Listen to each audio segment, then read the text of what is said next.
Chapter 211 The End of the Sea and Dusk.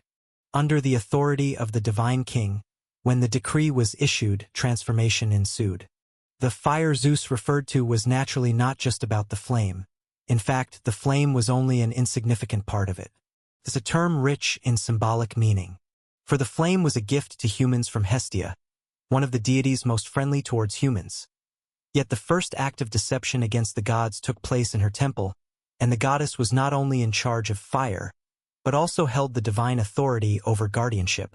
Therefore, the Divine King's decree was in fact severing the relationship between gods and humans, as well as cutting off all divine protection towards them and, conversely, cursing them. From that moment on, deities would no longer answer the prayers of humans, and all the gifts previously bestowed upon them by the gods were withdrawn one by one. Even beyond that, humans not only lost the fire given by the gods, but they would also be incapable of kindling fire on their own. Humans lost the bountiful harvests given by the gods, and the crops they planted would no longer germinate. Humans lost the favorable weather given by the gods, and natural disasters would henceforth be a constant companion. This was the Divine King's punishment for this act of deceit, but he cleverly left some leeway. By using fire to represent all this, as long as humans regained fire, the divine protection would not be restored, but the divine punishment would also no longer continue. At that moment, some deities understood, while others did not. However, standing on Mount Olympus, Prometheus undoubtedly understood. He not only understood but also discerned even more. "Give it up, brother. This is meaningless. Zeus is not kind. Even if you save humans this time, he will find other reasons to punish mortals. This generation of mortals is no longer what he wants." Standing outside the temple of the goddess of law on Mount Olympus, Epimetheus once again urged his brother.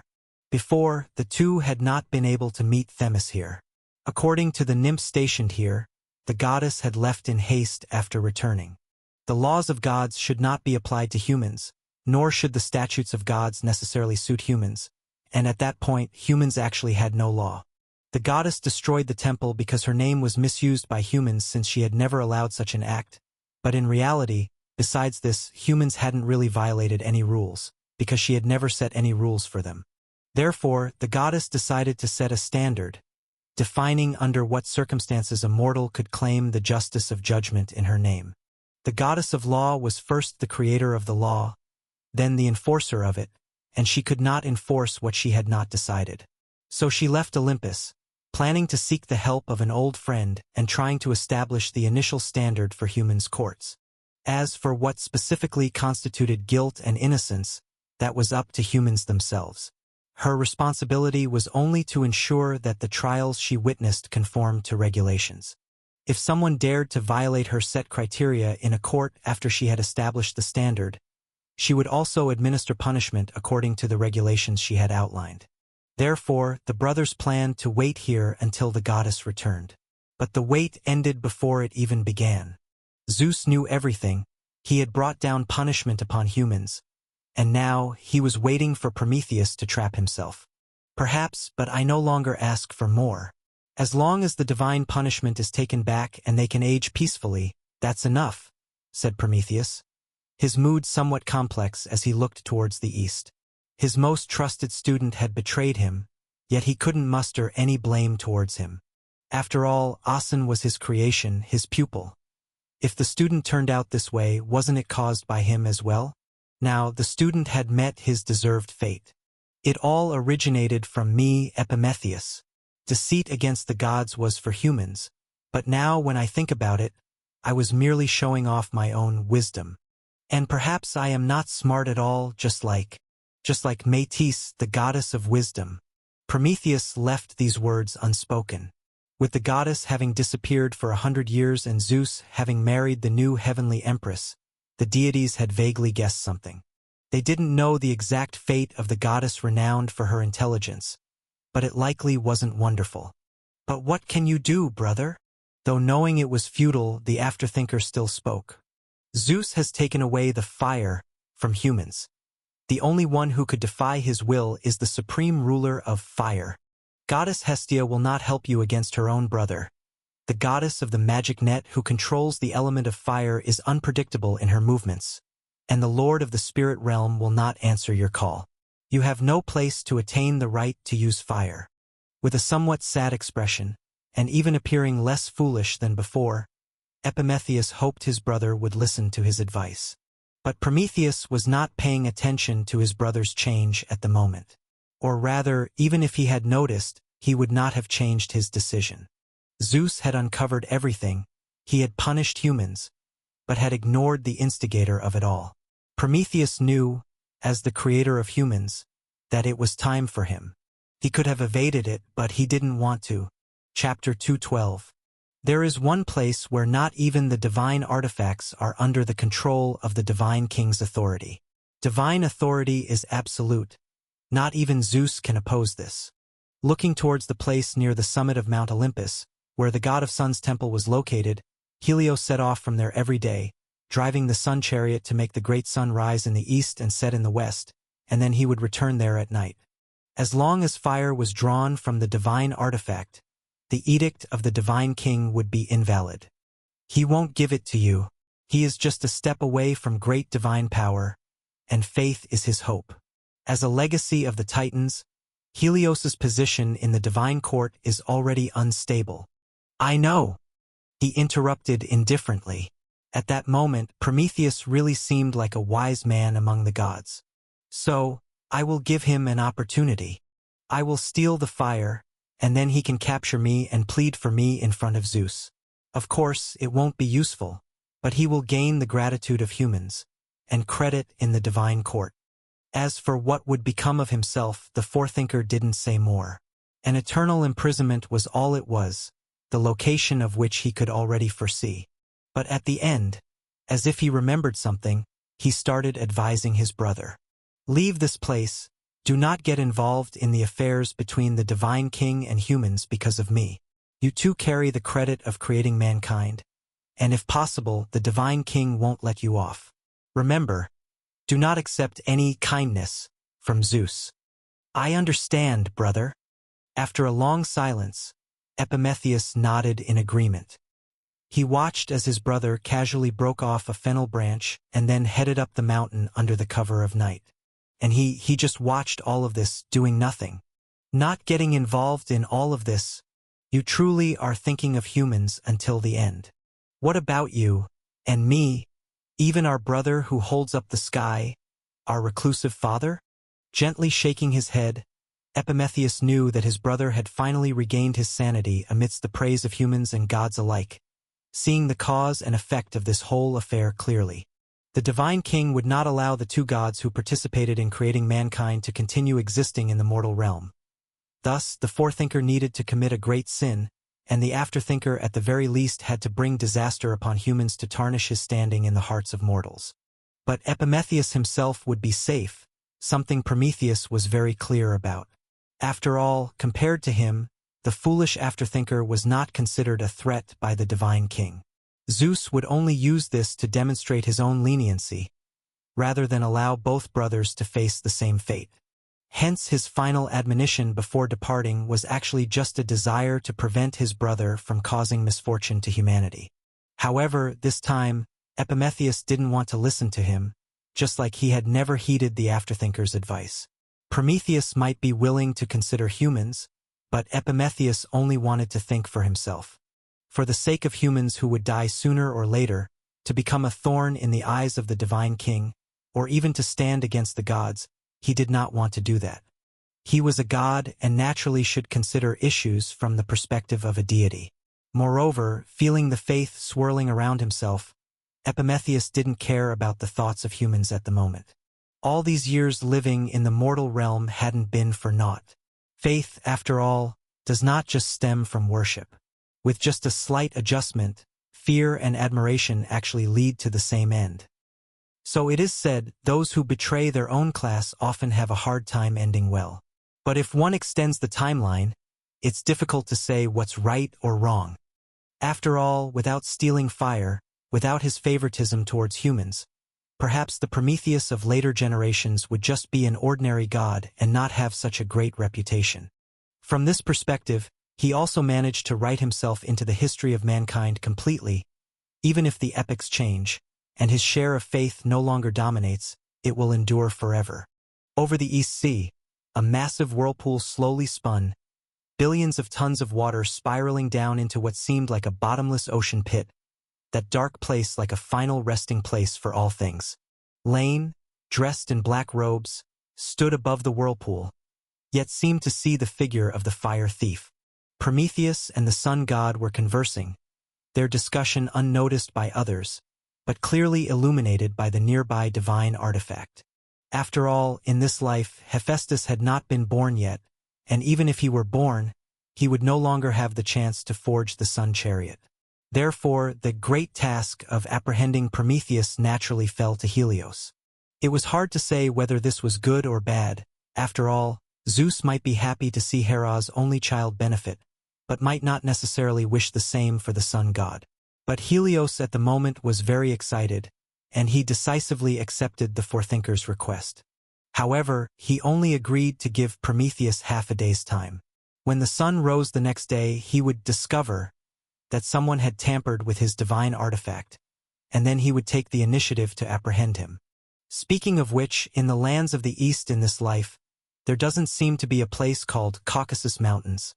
I wonder where he will be imprisoned this time? Withdrawing his gaze, the answer would soon be known, and Lane was not in a hurry to learn the outcome. He looked at the vast whirlpool he had caused with interest, then proceeded towards even more easterly directions. He had a premonition that the reason this unidentifiable thing appeared in the east of the world might have something to do with him. Chapter 213. Perhaps it was because the core of the current age, the sun and the East Sea, came into contact, which caused a brief disturbance at the level of the world, thereby attracting some things that should not have appeared. After all, a complete ocean and water are forces on par with the sky. If their authority had not been divided, perhaps the ancient sea god would have already reached the great realms. The sun, albeit slightly inferior, might also have reached greatness at the end of the Third Era if not for the divided power. From this perspective, perhaps all of this is a part of the destined cycle of the present age. Such potentially great divine authorities, he had divided them up long ago one by one. The most recent one was meteorology, and the next, most likely, will be light. Speeding across the ocean, Lane could see that the sea surface gradually became silent and restless. The closer it got to the edge of the world, the more lifeless it seemed and the weaker the presence of the rules of the current age became. Until, at one moment, the sea stopped out of nowhere. At the edge of the ocean, the water cascaded down like a waterfall into the endless void below, and across from the waterfall was the ever-flowing circumterrestrial river that encircled the world. Above that, one could vaguely see a palace, the residence of the god of the ocean. But in the next instant, a booming voice came from that grand divine palace. "Who goes there?" As Lane stepped onto the river, the effect of his robe's secrecy also dissolved. This place already belonged to the border between the current world and the beyond, even close to the edge of the world, where the suppression of laws was almost non-existent. Therefore, feeling that the symbol of his divine authority was touched by someone, the god of the ocean immediately noticed this uninvited guest. You have recovered?"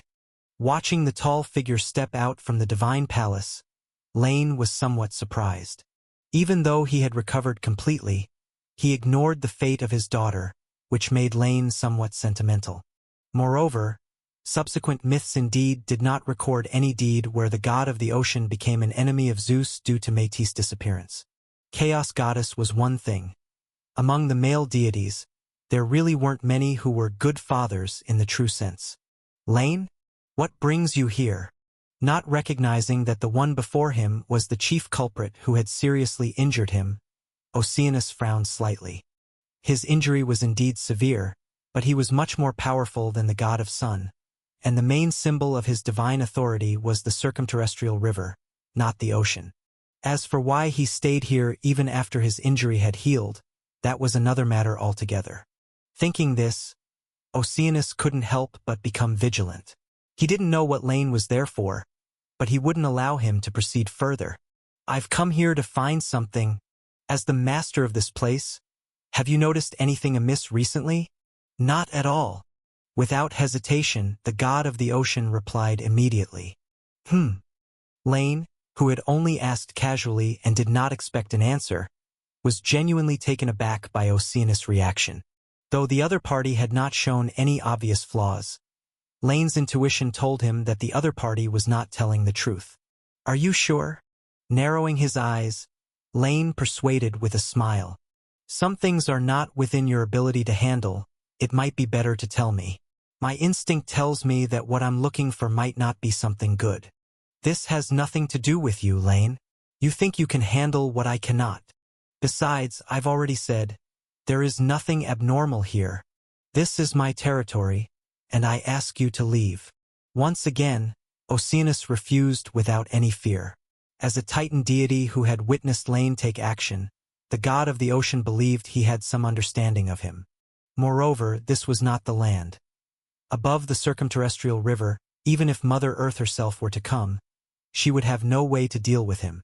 Standing here, he feared nothing. After pondering for a moment, Lane looked at the Titan who had once oppressed him with divine power in the distant first epoch, and ultimately decided to give him another chance. After all, it was he who had made the prophecy, and the god of the ocean's overreaction was somewhat understandable. So Lane nodded and calmly said, "If that's the case, then I will not disturb you." Turning around, Lane looked beyond the circumterrestrial river. Having come this far, that vague sense of something was becoming clearer and clearer. Without a doubt, the thing he was looking to find was here. Taking a step forward, Lane intended to cross the river and see for himself what was on the other side. However, as soon as he took his first step, the god of the ocean, who was originally in front of the divine palace, changed expression and flashed in front of him to block his way. "What is the meaning of this?" With the corners of his mouth slightly raised, Lane asked with a smile. "I have said, this is my territory, you are not welcome here, please leave." The god of the ocean said coldly, with no intention of moving aside. "But I am merely going to look beyond the circumterrestrial river, which I suspect does not belong to you." Still smiling, Lane added politely, "As long as it's a place the circumterrestrial river flows through, it all belongs to me. Leave now. I warn you for the last time." The god of the ocean was growing impatient, perhaps more from the nervousness of his secret being discovered. His power began to gather, and upon his symbol of divine authority, Oceanus felt immensely powerful, just as he had in the past. He released his oppressive might, trying to drive away the deity in front of him. However, this time, he felt as though his power was sinking into the sea, disappearing without trace as it neared Lane. This aura. Decay? Ruin? Death. It feels to me like twilight. Whispering softly to himself, Lane keenly sensed something. The aura leaking out as Oceanus's power vibrated was effortlessly captured by him, and it clearly mixed with some forces that the other should not possess. This confirmed Lane's suspicions. The god of the ocean had indeed come into contact with that unknown thing, and it was more than just an accidental encounter. So he dropped his smile and looked at the towering deity before him. On the tip of Lane's right hand, a dark light slowly emerged. After a century, the power of the spirit realm was once again wielded by him, and half of this great power descended at the interface of this world and the beyond. Under this force, Lane almost instantly locked onto the general location of the anomaly beyond the river, but he still first looked at the god of the ocean in front of him. Stepping forward, in the mythic world, what belongs to whom? Who among the deities of chaos truly cared about such things? Now would be no exception. You say all this belongs to you. I don't see it that way. Now I declare, this place is mine. Chapter 214. A Sword and Fragments. Though he was the same person, the god of the ocean felt a completely opposite sensation in just an instant. As the words of the robed deity in front of him fell, Oceanus suddenly felt an overwhelming sense of oppression emanating from deep within. The surface of the great river that enveloped the present world invisibly dropped by a third, as if it could not bear the unbearable weight. This was the fourth time the god of the ocean had felt this way. Once had been when facing the Heavenly Father in the distant First Era, 100 years ago when confronting Cronus, and not long before, that shadow which seemed like a primordial god. But during those 3 times, he was not alone in facing this pressure. But now, no one could stand in front of him. What are you going to do? Are you going to be my enemy here? Suppressing the palpitations in his heart, Oceanus did not know what kind of change had occurred in the god before him. The power of a god was innate. Surely he wouldn't have inexplicably broken through the innate limits like Cronus did. Divine power was mobilized, and the waters gathered in his hands to form a spear as the god of the ocean spoke threateningly. Yet in front of him, Lane showed no intention of stopping. On his right hand, the black ring grew deeper. Since the time the well of reincarnation was built, this sublimated death had always existed as a part of it, and Lane had never tried its power alone. Now it had been temporarily extracted, leaving only a small part to maintain the stability of reincarnation. Using it to kill a deity was certainly impossible, but Lane was somewhat eager to see what effects it could actually produce. Against you, you're thinking too much. Speaking calmly, before the ocean deity sovereign could breathe a sigh of relief, the authority of death transformed into a long sword held in Lane's hand. He indeed had no intention of being an enemy to the other, after all. After all, to be my enemy, you're not worthy. Clang! The black sword was raised on high, slicing through the void, and in the next moment everything in its trajectory suddenly fell silent. Air, moisture, light, even space itself. Under the power of the Great One, they were all killed by death, losing all traces of their existence in the world. Facing this sword, the god of the ocean could no longer care about Lane's previous words. He felt only a surge of fear in his heart, instinctively knowing he must not let this sword fall upon him. Lane, this is my domain. Fear turned to anger, and anger fueled strength. When the primal instincts of the Titan deity were aroused, with a furious shout from Oceanus, the river waters churned in response. The god-tainted river water surged towards the black sword. The ocean god could tell that this sword was not a divine artifact, but merely a temporary manifestation of some authority, no different than the spear gathered in his hands. Without the blessing of a divine artifact, how dare the other oppose him on the circumterrestrial river? Your domain. Now it is mine. With a slight exertion of force, in front of Lane, the waters of the circumterrestrial river rushed along with the Titan deity's spear, but he simply held onto the sword hilt and slowly pressed down. In the next moment, both the spear and the river waters blocking his way died inch by inch as the black sword approached. Across from Lane, Oceanus watched in horror to find that his connection with this part of the river appeared to be temporarily erased. Ah! A roar of fury and pain erupted, causing the river waters to rage violently. But this instinctual counterattack was obviously futile. Before the edge of the black sword, the giant wave was split, the surging tide was suppressed, until at last, it struck directly onto the riverbed that seemed to be made of void. Boom! The river trembled, and the symbol of the ocean god's divine authority was directly hit, causing him as much pain as the sun once did. But Lane's sword-bearing hand finally met resistance, seeming as if the powers before his eyes were not sufficient to cause further damage. After all, the channel of the circumterrestrial river was no ordinary thing. It actually existed as a barrier at the edge of the present world. It was not a physical entity but an existence on a conceptual level, making it difficult to touch, let alone destroy. No, the power of death, even if not yet complete, is far more than that. Narrowing his eyes, perhaps the ocean god was simply unlucky.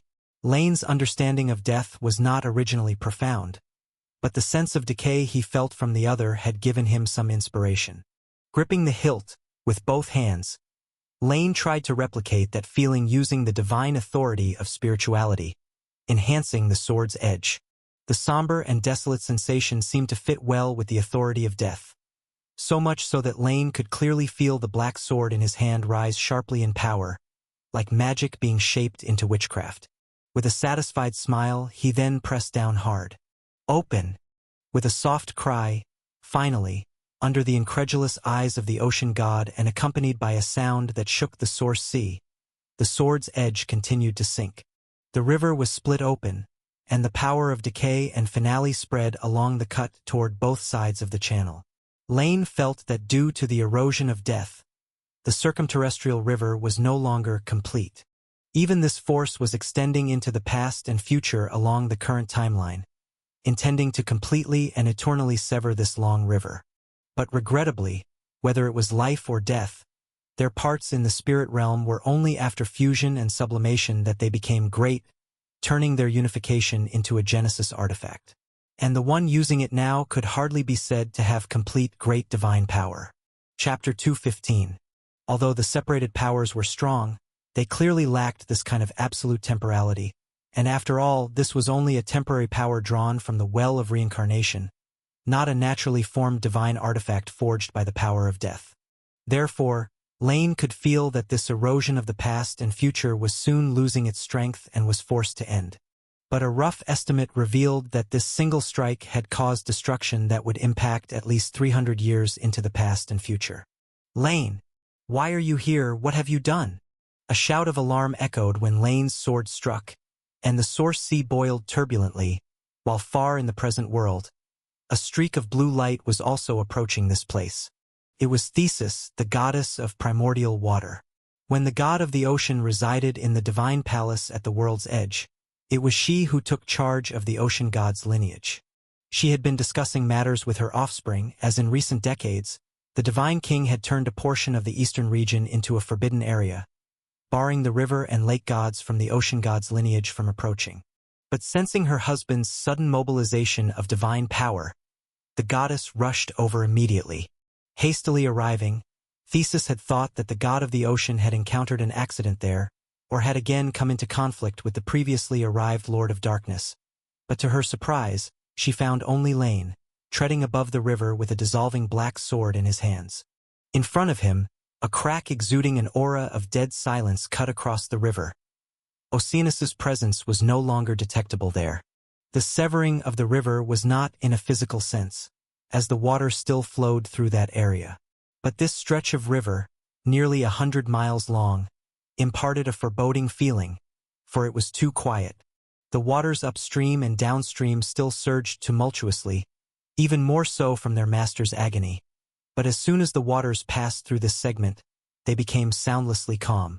The tumultuous waves were stilled, the surging tides dispelled, as if the river water once crossed an invisible line and died, only to come back to life after flowing past another line at the other end. Even Thesis, the primordial water goddess, could feel that though her dominion over water remained intact, she had lost all sense of this severed segment of the river. It was as if there was a barrier between them, and with her current power, she was far from being able to break through this hindrance. To restore everything to its original state would take a century's worth of time to erode it. Death, indeed, is one of the forces in this world most adept at destruction.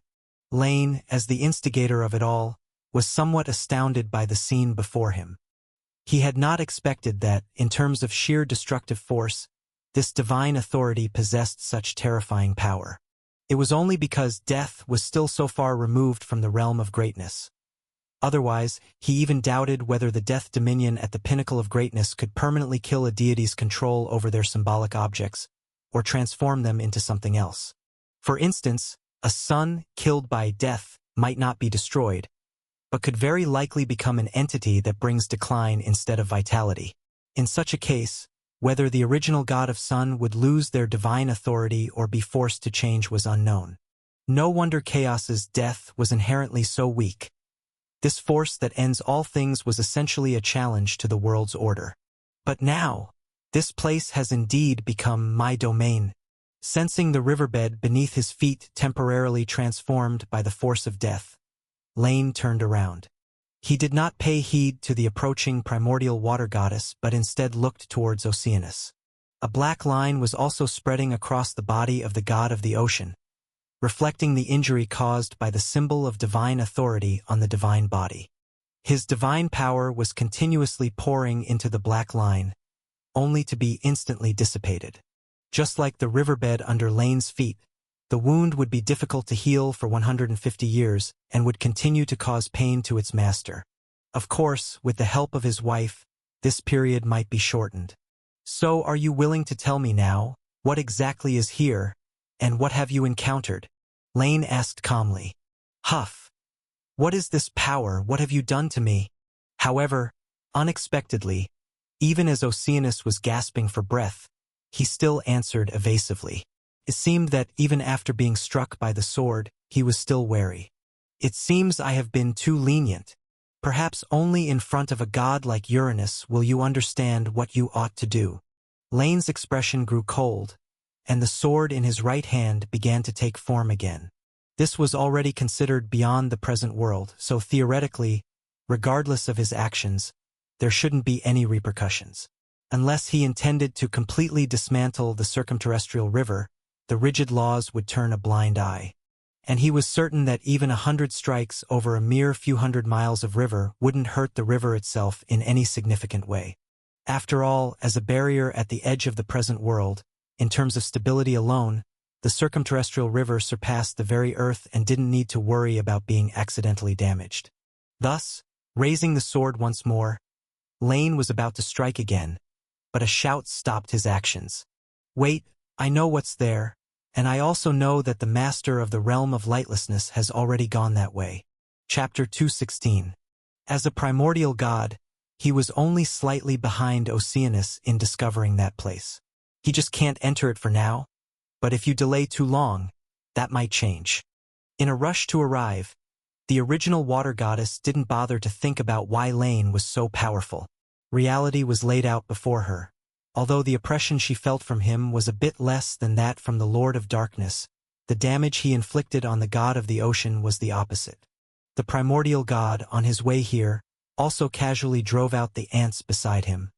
But after taking a hit from him, Oceanus quickly recovered. By contrast, this stretch of dead riverbed was a real threat.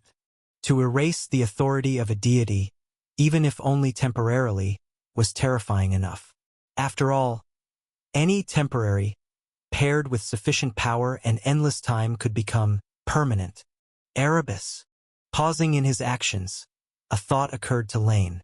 Hearing the name of the Lord of Darkness, he was both unexpectedly unsurprised. If the circumterrestrial river is the edge between land and ocean, then the domains of the two primordial gods are on the edge of the underworld, and Tartarus is directly beneath the world's concept. Being closer naturally leads to earlier discovery. There's nothing surprising about that.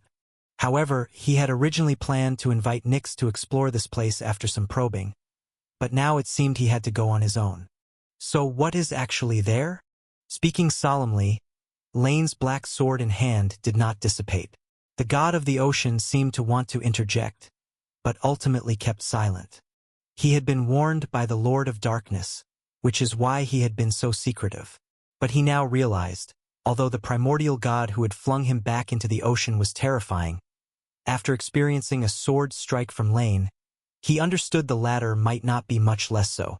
And with one right in front of him and the other far away, the choice of what to do didn't require much thought, especially having already taken a sword strike. Regarding that, we are not entirely clear ourselves, because by the time I got there, the place was already sealed by the chains of the laws of chaos. Shaking his head slightly, Theseus slowly said, I only know that there seems to be a vast expanse of broken fragments, some big, some small. They seem to have been knocked into this place somehow due to the turmoil in the East Sea 100 years ago. But what? Seeing this, Lane pressed the question. But their auras are very strange, just like their broken state, radiating from inside out a sense of decay, and some also give me an inexplicable feeling of threat. I don't know what's actually there, because we didn't wait for the chains of chaos's laws to decay enough to enter, before we were driven out by His Highness Erebus, who arrived later. That's all I know. Looking at Lane, Theseus sincerely said, So, can you retract this force now? The original water goddess referred to the force of death on the long river channel. Hearing this, Lane raised his eyebrows but remained unmoved.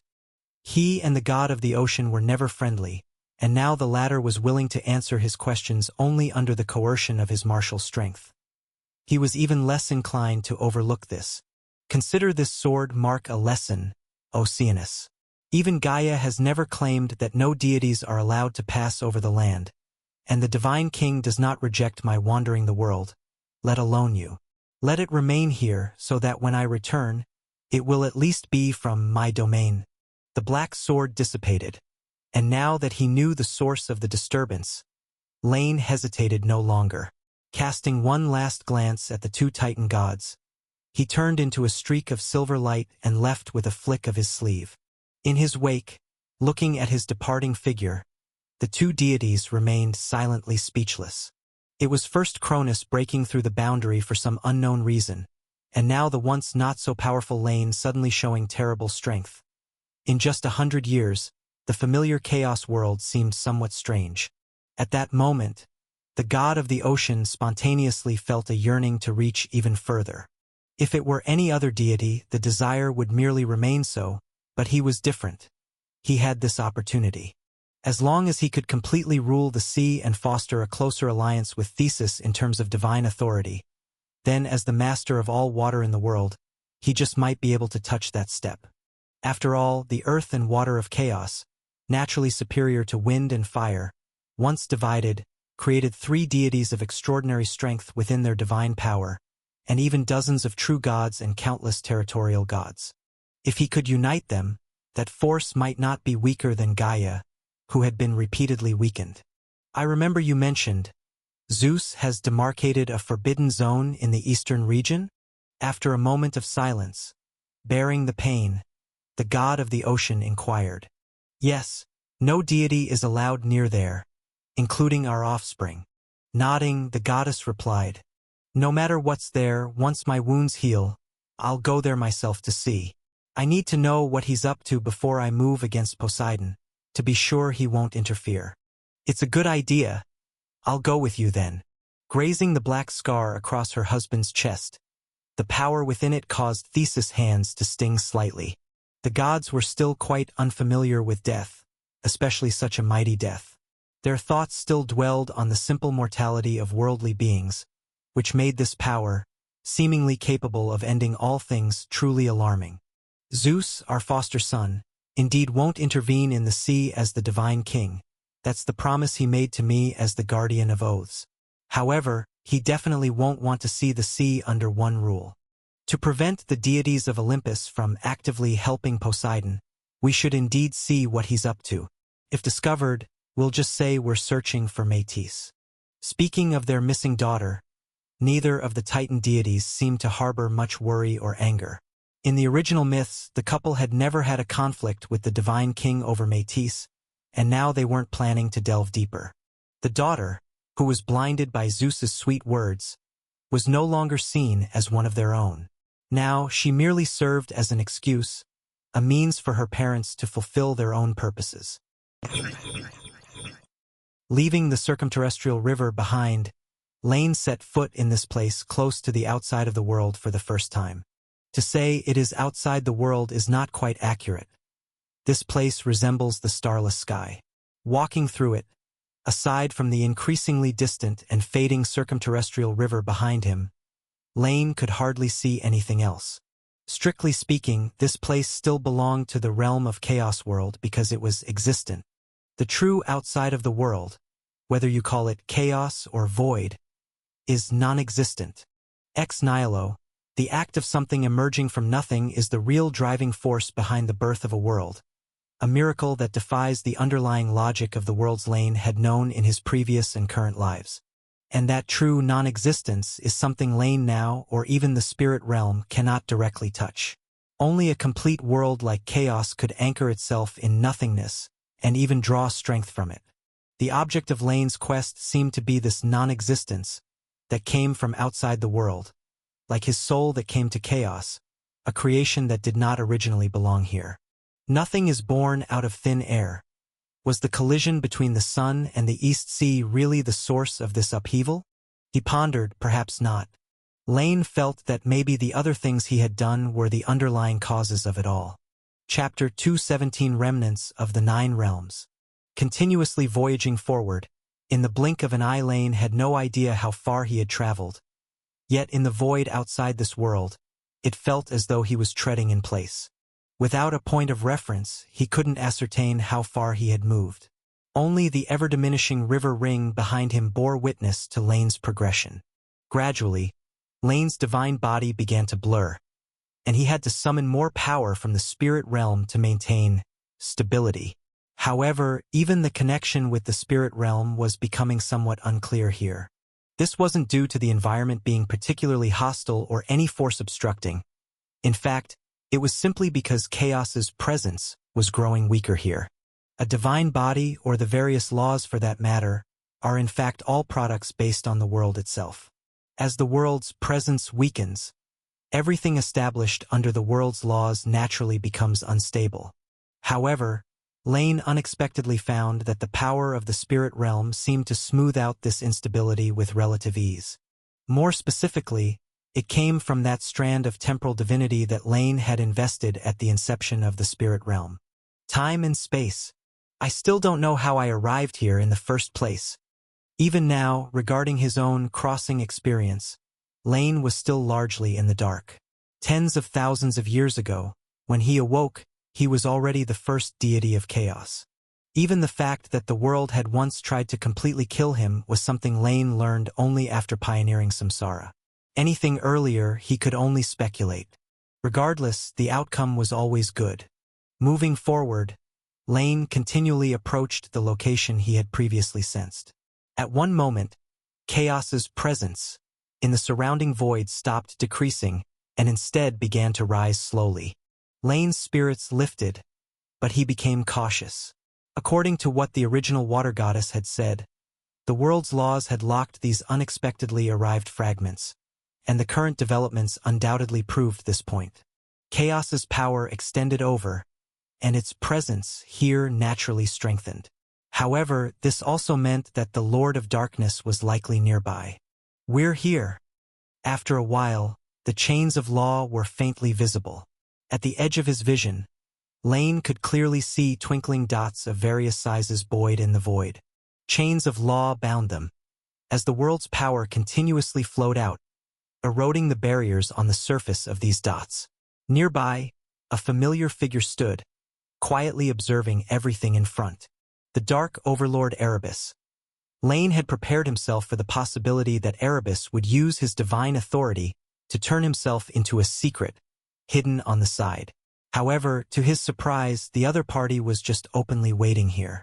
Noticing the newcomer, Erebus turned his head. He looked toward Lane approaching from afar, showing no intention of making a move. "Lane, long time no see. The last face-to-face conversation we had was in the millennia past." Wearing a smile, the Dark Overlord appeared polite and courteous, not at all like someone who had fought Lane without any reservation 100 years before. "Indeed, it's been a while, but I thought you would welcome my arrival with more enthusiasm." Stopping not far from Erebus, Lane remained composed, yet his vigilance never lessened. Meanwhile, he slowly surveyed his surroundings. The dots were within reach, but Lane had already discerned that in actuality, they ranged from 1,000 miles in size to immeasurably large realm fragments. Only under the dual actions of the void and the chains of the laws of chaos, size had lost its meaning. Only a few among them could be vaguely distinguished as larger than the others, likely because those fragments seemed to be part of the main body and thus appeared somewhat special. "When we fought before, it was because chaos was only so big. You had already taken so many steps ahead of me. As a successor, I naturally had to slow down your progress. But the situation with these is different. I have to choose one to enter, and cannot be locked in confrontation with you indefinitely. Once I leave, you will still be able to enter. Needless conflict, naturally, has no point in proceeding," Erebus said directly, looking at the specks of fragments before him. If there was meaning in taking action, he would not hesitate. But if it was meaningless, he obviously wouldn't bother. On the side, Lane nodded in agreement with the words of the Lord of Darkness. He respected Erebus's perspective. To be strict, just like the results of their battle at the turn of the era, Lane's strength was still somewhat inferior to his opponent.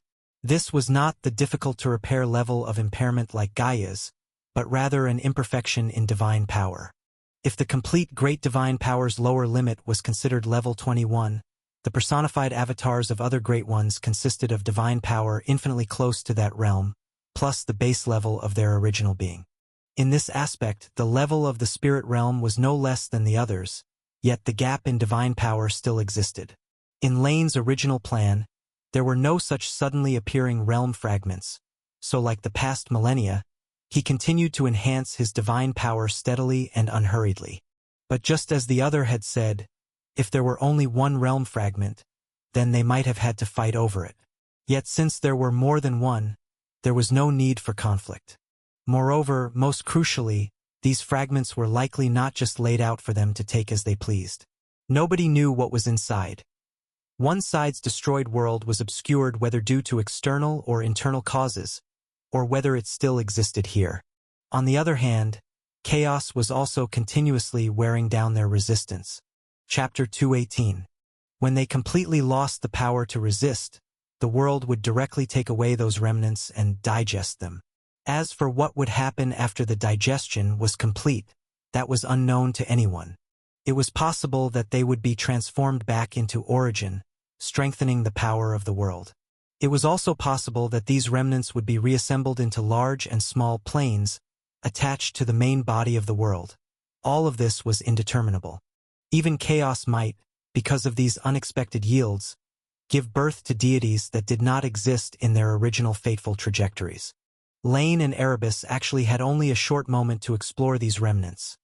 That was when the world-level power on the remnants was nearing erasure by chaos, yet had not been completely erased. This was also why the Dark Overlord had previously waited here.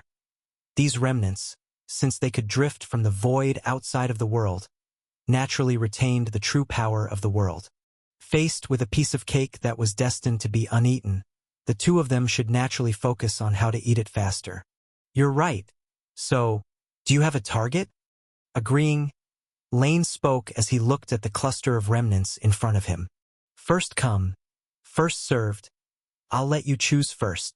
Although he had only arrived for a short while, Lane had already roughly browsed through the surrounding plane fragments. Among these remnants were 9 particularly colossal ones, onto which the thickest chains of law were locked, while the rest were far inferior. Undoubtedly, these 9 were their true targets. Despite the separation of the forces of the world, it was still possible to vaguely distinguish the differences between these fragments. However, the more Lane looked at these fragments, the more shocked he felt. He had guessed why these fragments had come to chaos. Previously, Lane thought it was the result of the great sun bathes the eastern seas, but now it seemed that, at most, it served as an accelerator, and determined that the location of these fragments' approach was towards the east of the world. What truly attracted them here was probably Lane himself and the 9 hells that he had opened not long ago.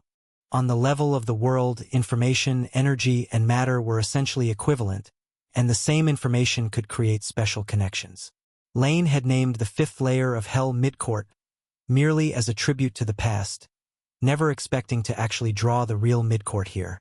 What he didn't expect more was that what he had drawn was not alive, but dead. This was actually quite logical. After all, if it were a complete world, it might not come simply because of a name. However, looking at the remains of these dead worlds, Lane doubted whether there were any living beings left inside these fragments. Let's go with this one, it looks very suitable. That being said, this time, we both don't know the outcome. Erebus, who obviously did not know what Lane was thinking, had simply pointed to a target he had set his eyes on from the start.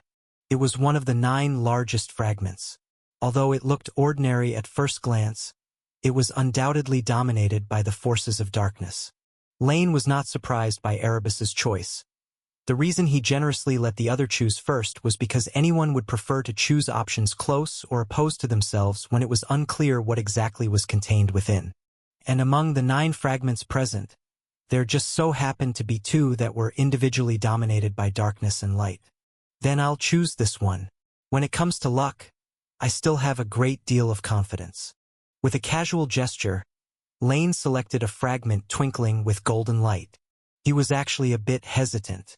Another fragment exuding chill and one shrouded in mist were also important, but in the end, Lane still chose this one. After all, this was just the initial choice.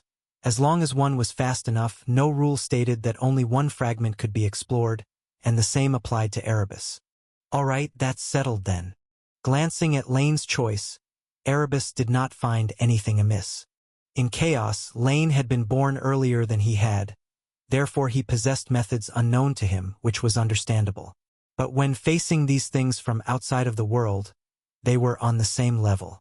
Even the power of fate was perhaps useless before these plane fragments that did not belong to chaos.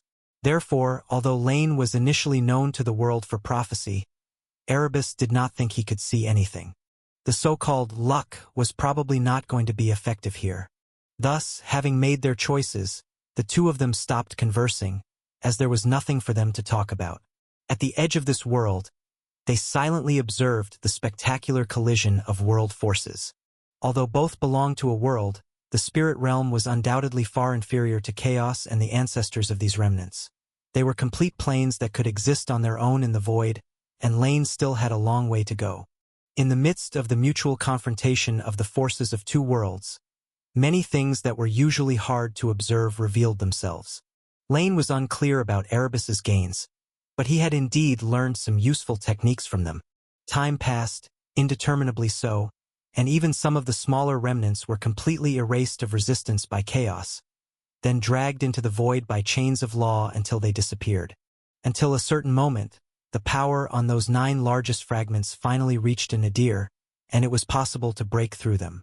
Chapter 219. Now! Out of the corner of his eye, Lane noticed that Erebus's figure had disappeared without a trace, and he stepped closer to the fragment he had chosen. The divine authority of death once again transformed into the black sword, which he grasped tightly with both hands, summoning the power of the spirit realm to strike fiercely on the surface of the fragment. In silence, a barely noticeable crack appeared and then healed. But when it reverted to its original state, Lane's figure had also vanished without a trace. Thus, in the void beyond this world, the past silence was restored once more. Lights and shadows flashed before him, and illusions ebbed and flowed. The moment he stepped into the fragment, time seemed to stretch into infinity, and scenes from days gone by unfolded one after another before Lane. That seemed to be the memory of the world, containing its desires before destruction. In the visions, Lane seemed to see ice and fire clearly delineating and then converging at the junction, within a void spanning the chasm on both sides. From the original spring in the northern land of ice and mist, 12 rivers extended, flowing southward into the territory of the Kingdom of Flames. The river water cycled eternally between the domains of ice and fire, solidifying into glaciers and evaporating into mist. Ultimately, in this perpetual cycle, the first life, the Titans, were born. The illusion dissipated, and when Lane came back to his senses, he found himself inside the world of the fragment. Unlike what he saw from the outside, there was no golden light here, only a landscape of deathly stillness. The sky was dim, the ground cracked, and a sense of decay and ruin permeated the surroundings, without any sign of life. On the ground, with the vision of a deity, one could occasionally spot distant ruins of buildings or dried-up riverbeds, all seeming to prove that in the past, a race with intelligence had once existed here. And looking at all this, Lane's speculations were finally confirmed. Asgard, the highest of the 9 realms, the domain ruled by the Aesir tribe, is indeed this place. Who would have thought? I just picked a name at random, and it would actually summon its rightful owner? Lane felt somewhat emotional. Without a doubt, the predecessor of this broken world was indeed another world recorded in later myths. Unlike chaos, although this present world was somewhat isolated from the exterior, also forming interfaces like the underworld that almost claimed to be a realm in itself, chaos as a whole was still integral, which was not the case here. In the days when this world was whole, a world tree stood tall among the realms, with the 9 great nations each suspended in different positions of the tree, together constituting this fantastic and magnificent mythic world. The midcourt, that Lane previously named for the 5th layer of hell, was located right in the center of the 9 realms, also known as Midgard, the world where mortals dwelled. As for Asgard, where he was currently, it was the highest of the 9 realms, the domain of the Aesir tribe, ruled by the famed divine King Odin in later times. If I remember correctly, in the records of the Scandinavian mythology, one of the three roots extending from the world tree reaches here, taking root next to the Well of Ord. I wonder what, if anything, is left of them now. Standing mid-air, Lane looked into the distance. The potential remnants of divine King Odin, the possibly destroyed Well of Ord, the legendary rune symbols, and the roots of the world tree. These were the reasons Lane chose this world. Although it was highly probable that not all of them remained, finding just one would make him feel that his journey was worthwhile. Chapter 220 Conspiracy. Rune symbols, in Norse mythology, were the mysterious characters that divine King Odin obtained by sacrificing himself to himself while hanged upon a tree.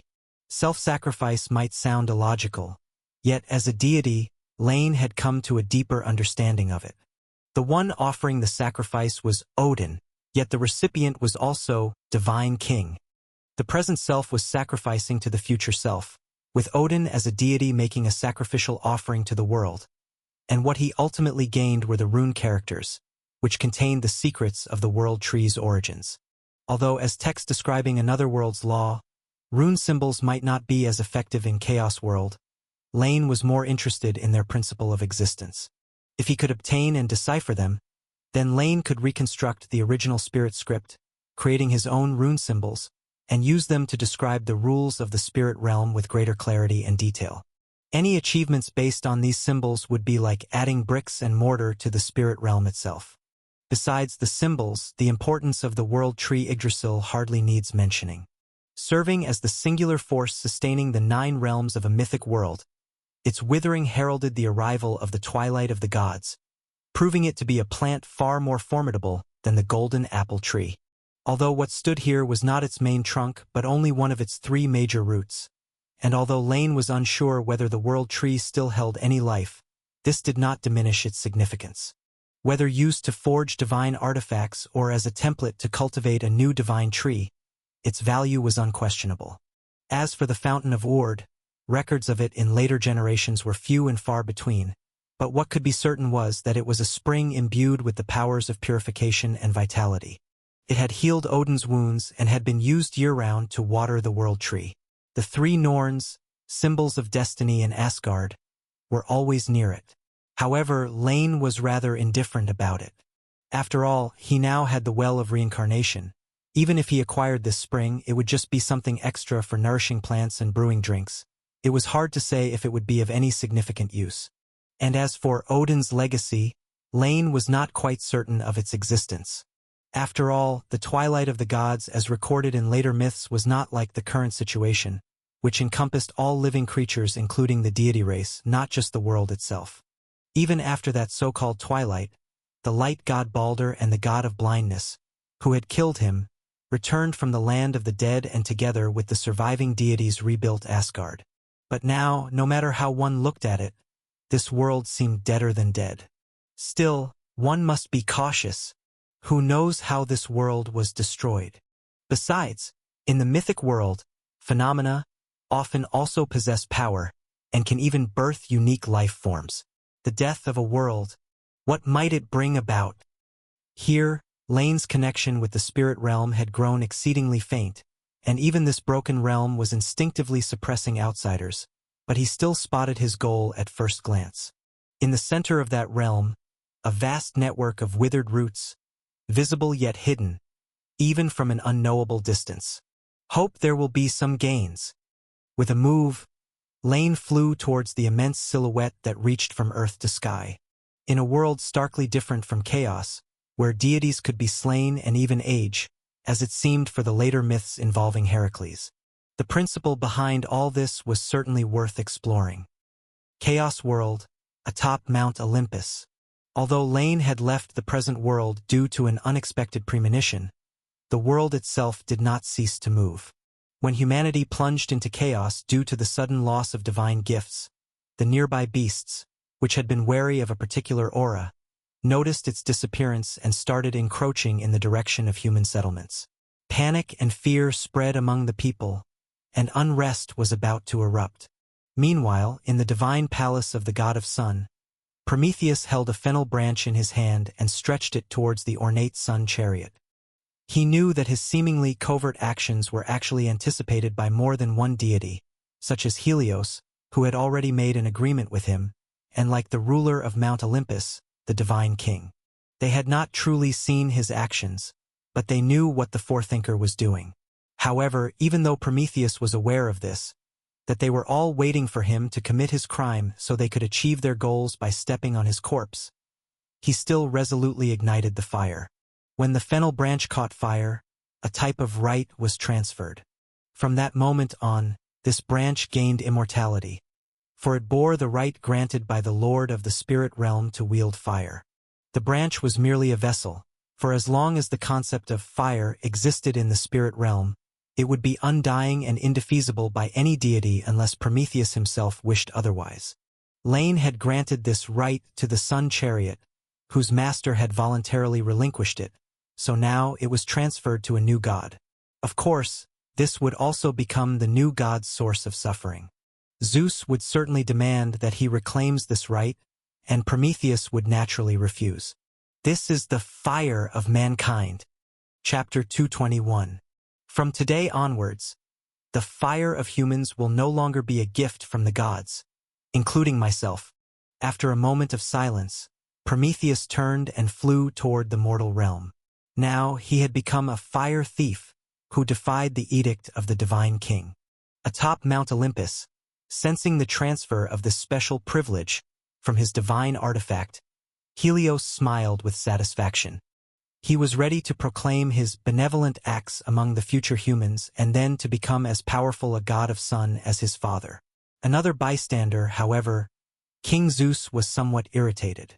When he sensed that hot and warm breath drawing away from the sun god's divine palace, although it was all within his expectations, the fact that Prometheus so blatantly disregarded his existence and directly contravened the divine king's orders still nettled Zeus somewhat.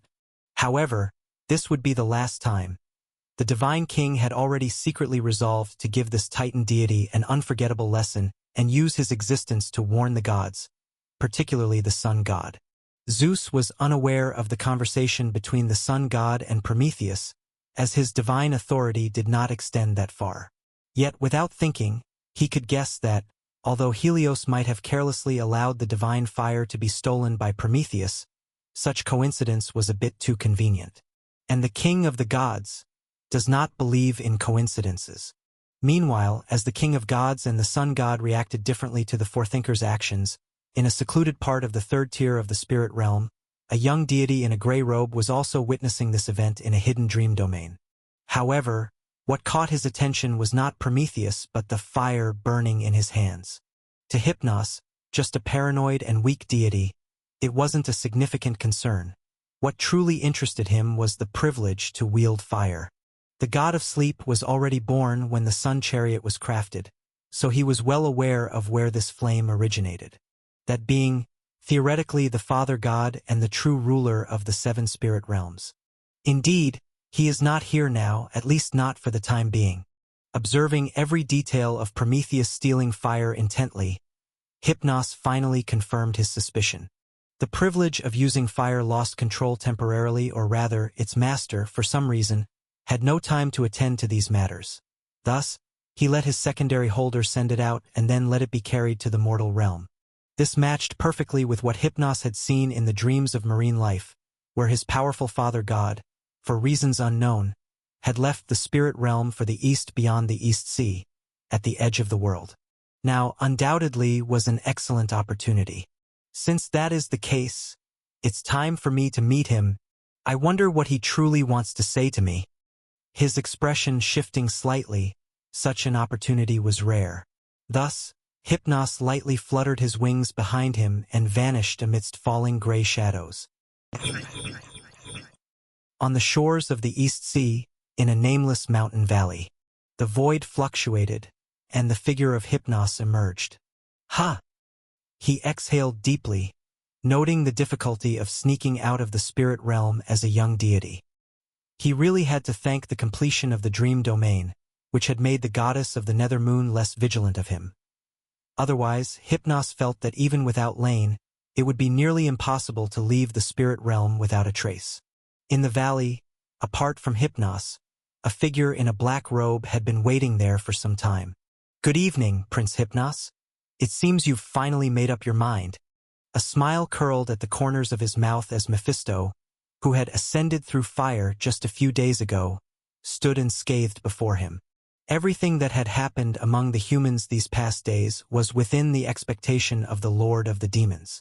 Even the informant's envy and resentment toward the gods had to be thanked for the hidden influence of the goddess Magira. "Do not pray to the gods for eternal life," was the parting admonition Mephisto had given to another human high priest. Given the fate of his colleague, he believed the priest would make the right decision. Now, the final piece of his plan was about to fall into place. A powerful yet ignorant deity of the spirit realm had dared to betray his creator, something that initially baffled Mephisto. But he soon understood that the noble prince must have developed some misapprehensions. After all, as a demon, if it were not for his reincarnation just as the realm was being established, he would hardly have an opinion about the Lord of the Nine Hells. "Stop playing mysterious, and tell me, what is this opportunity you mentioned?" Frowning slightly, Hypnos didn't like the demon before him. Perhaps due to a natural repulsion between similar natures, he had no fondness for this quasi-god adept at deceit, but the information inadvertently leaked through mortal dreams compelled the god of sleep.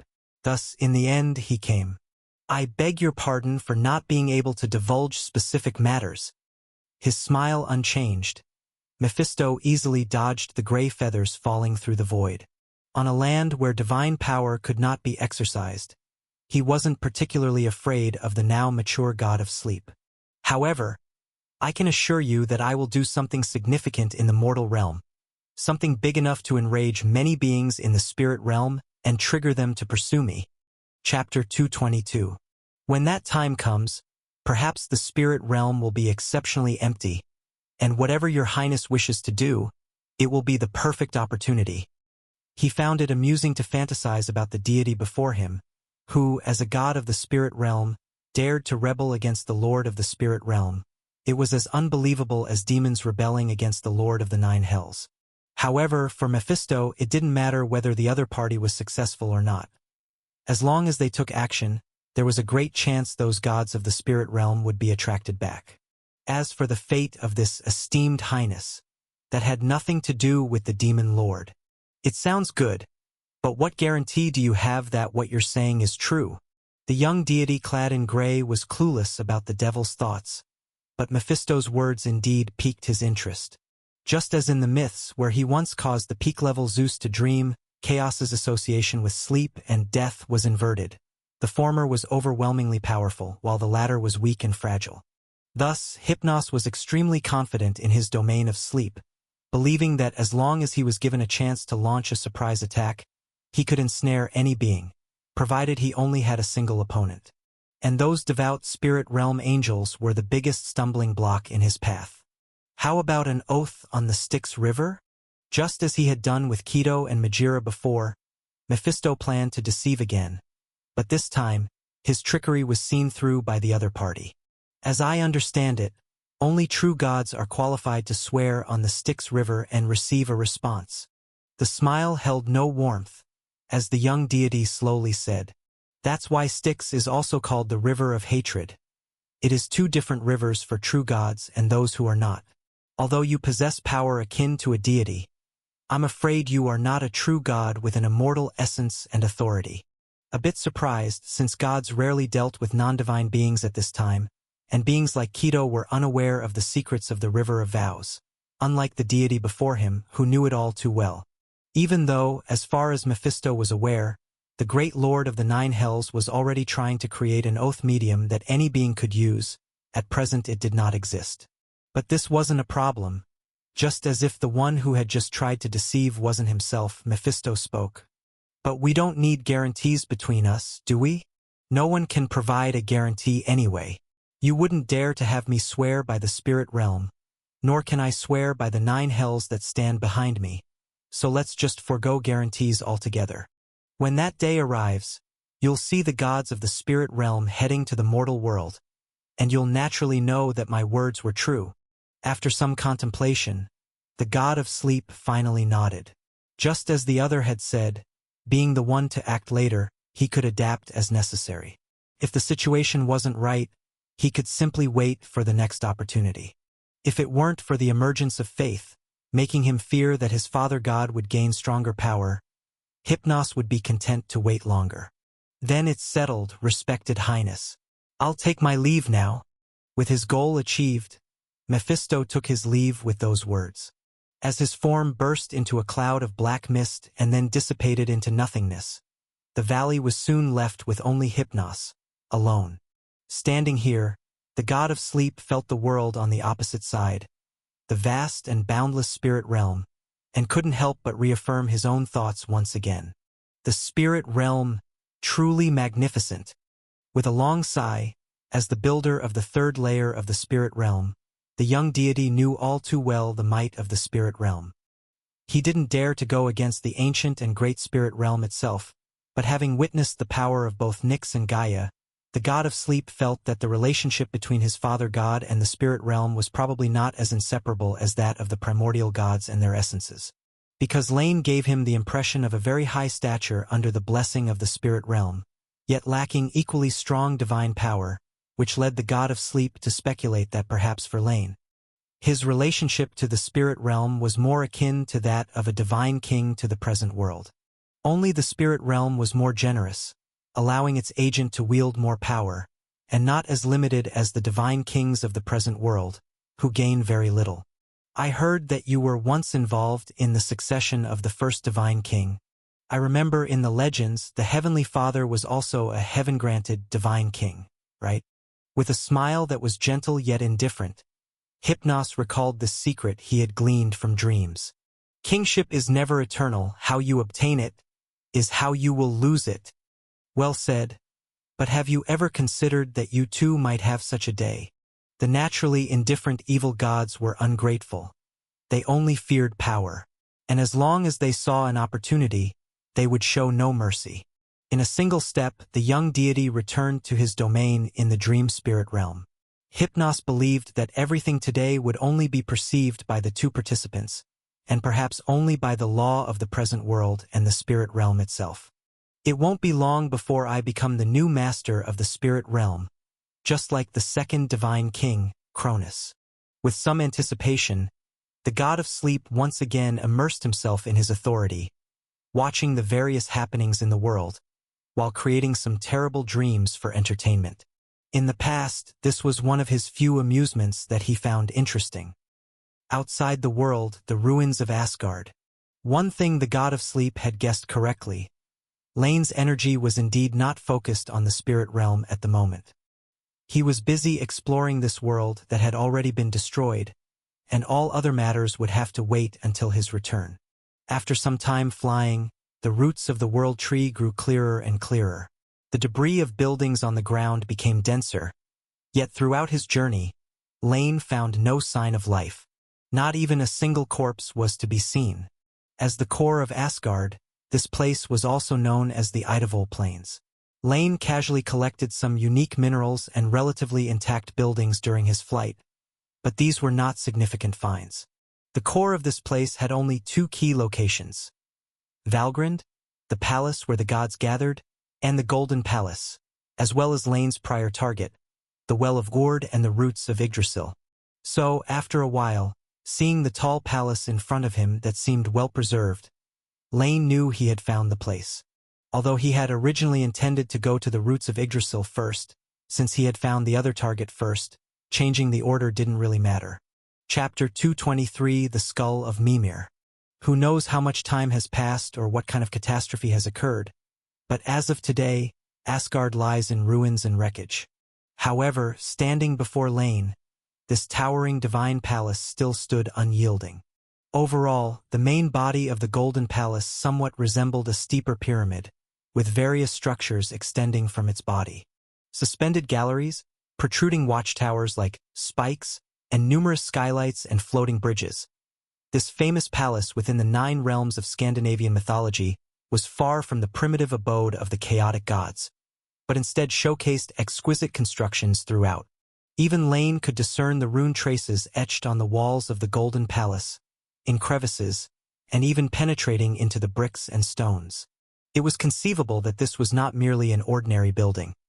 In the past, this divine king's palace may have held extraordinary power, a creation of both divine power and magic, capable of fending off all invaders. Now, however, it had lost most of its divine majesty and was merely an edifice of exceptional material. Creak!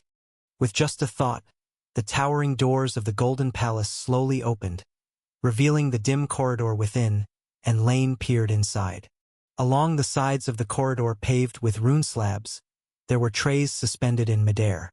From the remaining traces, these were supposed to be alight with ever-burning immortal flame, yet now they were nowhere to be seen. Because this world has already died, those inherently unimpressive transcendental constructs naturally also lost their power. After a careful observation and confirming that there was no danger, Lane stepped through the grand entrance of the Golden Palace. He could see, on the left and right sides of the corridor, paintings on the walls. Much like the Oracle of Delphi provided Lane the civilization slate and the Severus Temple, they depicted the past of the Golden Palace, the most well-known deeds of the gods, and the origins of Asgard. Of course, there were also parts that were embellished, like the grand tale of the tall walls encircling Asgard. The narrative of their construction was one such example. In the myths of later generations, it was a marvel built by a titan and his horse Svadilfari. After a war, the gods resolved to rebuild the protective walls of their realm, and an outsider titan offered to undertake this arduous task. However, in exchange, the titan demanded the goddess of beauty, Freya, to be his wife, along with ownership of the sun and the moon. The gods agreed to his terms, but the condition was that the high wall had to be completed within a season, otherwise the titan would receive no reward. The gods never intended to pay, as they didn't believe anyone could build the rune-covered high wall encircling Asgard in just one season. To their surprise, not only was the titan skilled in construction, but his horse Svadilfari far surpassed his prowess. In their desperation, having sworn not to harm the titan during the construction of the wall, the gods had to send the deceptive Loki to prevent the completion of the wall within the deadline. And Loki did not disappoint them. He transformed into a mare, lured Svadilfari's attention away, and successfully stopped the completion of the high wall. And the consequence is quite amusing. When the infamous god of trickery returned, he was followed by another colt. This colt would become renowned in later ages, for it was Odin's steed, the eight-legged horse Sleipnir. However, the murals portrayed a different story. The wicked titan sought to deceive the gods, and his horse even intimidated the god of trickery. In the end, the titan's schemes were exposed, and he presumptuously demanded his undeserved reward, so the gods granted him another form of payment, Thor's hammer Mjolnir. He was slain by the wrathful Thor, ending his sinful life. Indeed, history is like a young girl dressed by many, written only by the victors. Following the murals, some content was known to Lane while some was not, but what they had in common was the portrayal of the grandeur of the Aesir tribe, without a hint of anything unfavorable. But this was normal. The real history, after all, is enough for oneself to know. What is shown to others is naturally only the good side. Yes, outsider, as you say, the true history is known only to those who have lived through it, like myself. Since stepping into this palace, a barrier had been continuously surrounding Lane. With an unchanged expression, he listened to the sudden voice, attempting to locate its source. However, the now ruined Asgard did not welcome him, an outsider deity, and even though its essence had died, it still possessed considerable might, and the Golden Palace also retained some remnants of divine majesty. Hence, under dual suppression, Lane found nothing. Strange deity, do not be alarmed. I am already a deceased being. The reason I can still converse with you is merely good fortune. Noticing Lane's search, that voice came again. The voice was old and hoarse, yet the language was immediately understood. This speaker likely held power related to language, wisdom, and knowledge. This time, Lane made some discovery. The source of the voice seemed to be the Golden Palace itself. The speaking entity apparently held some control over the original privileges of the temple. Chapter 224. However, dead beings. Hearing this voice's account, Lane had a guess.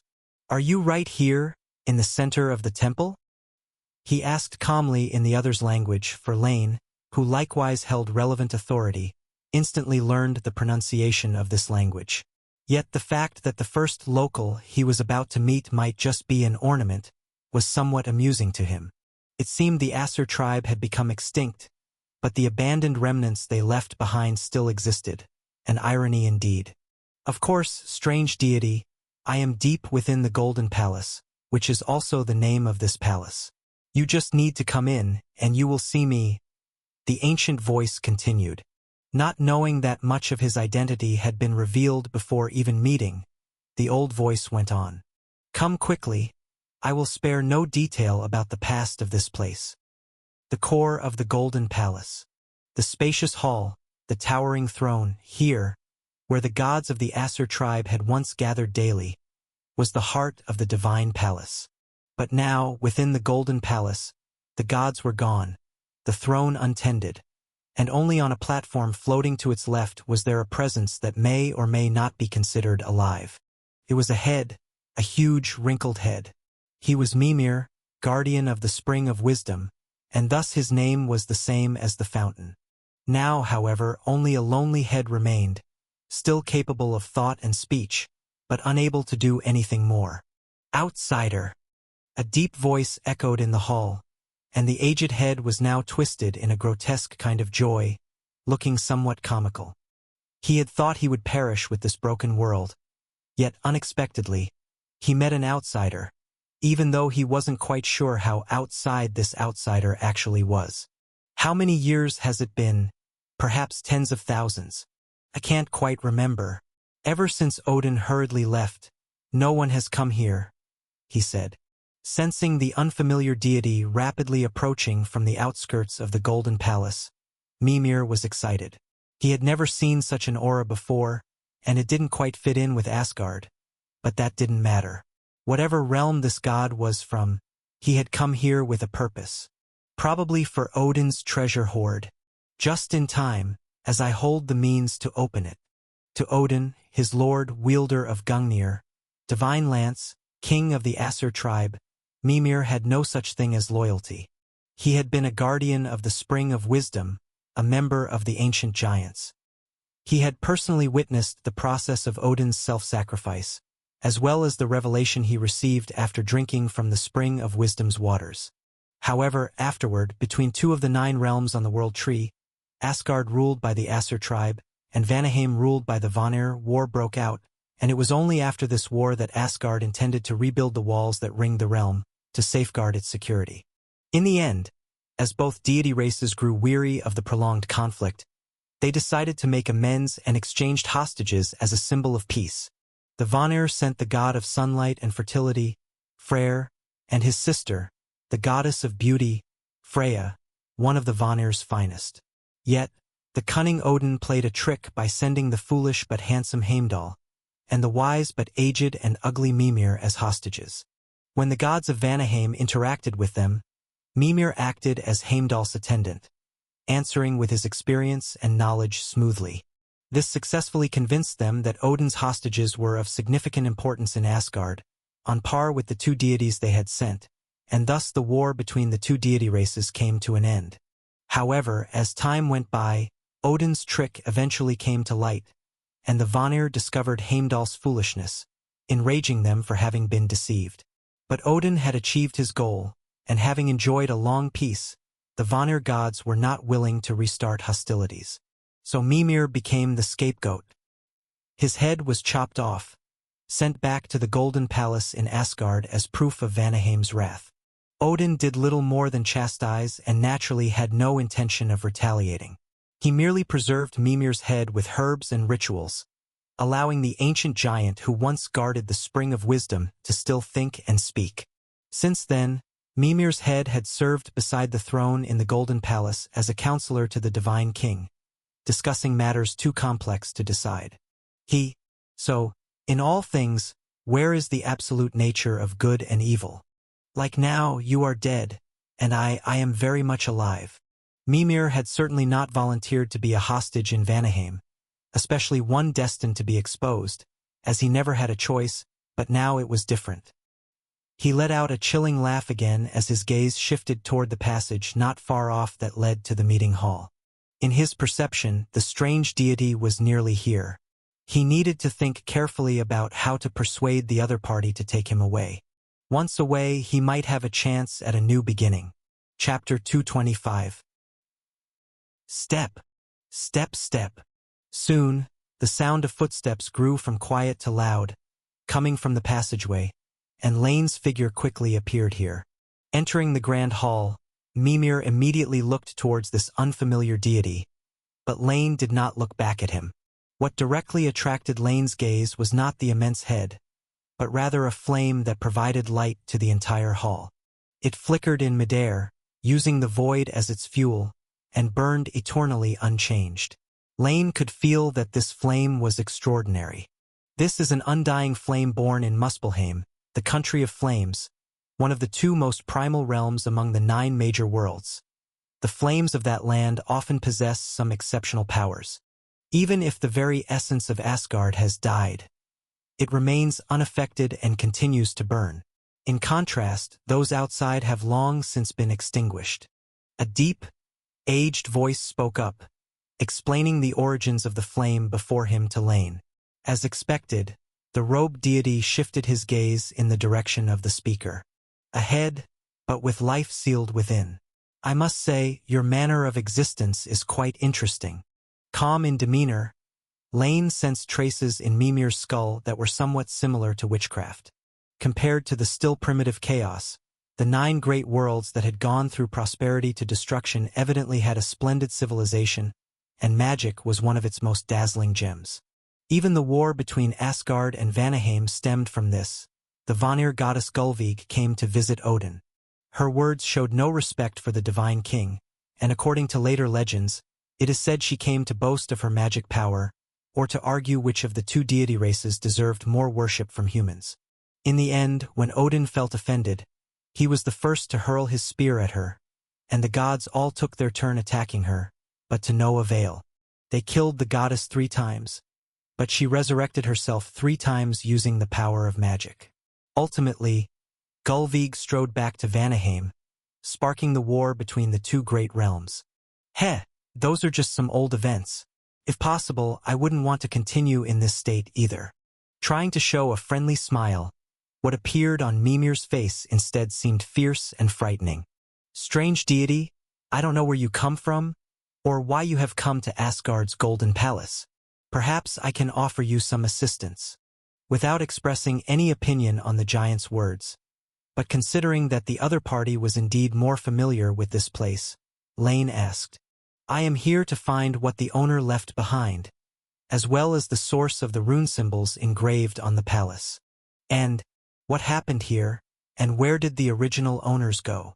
His heart stirring, Mimir quickly picked up on the key information from Lane's words.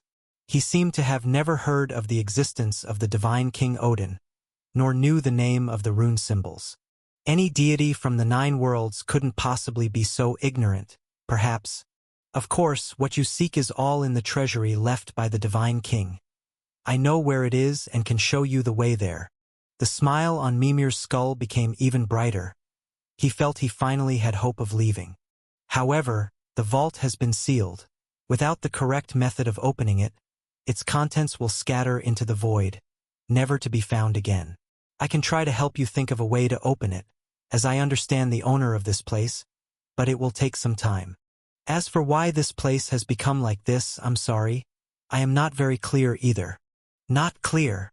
Raising an eyebrow, Lane said, as a part of this place, you're not aware of what has happened to your own location? Yes. I can explain the specific situation to you one by one. Then let's talk on the way. You guide me, and before we find that vault, you can recount your past as much as you like. With a wave of his long sleeve, Lane gathered the undying bright flame into his sleeve, then had the tray holding Mimir's skull come to his side. As a titan, Mimir's head was still several times larger than a normal person's after being processed with rituals and herbs. It looked strangely eerie. As you wish, I will recount the past to you.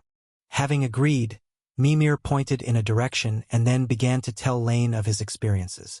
Walking on the road to the vault and listening to the head's narrative, Lane gradually came to understand the history of this place. Most of the history of Asgard was similar to later myths, with only some parts deliberately obscured or misinterpreted by Mimir, who also blackened the existence of some gods. Still, Lane, comparing it to the accounts in Scandinavian mythology, easily distinguished the truth from the falsehoods. However, he kept a poker face and didn't point out any issues.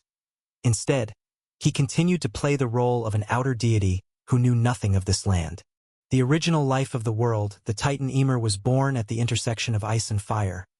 The birth of the World Tree, the appearance of the 9 realms, and even the elves, dwarves, titans, it was all no different from mythology until the twilight of the gods came.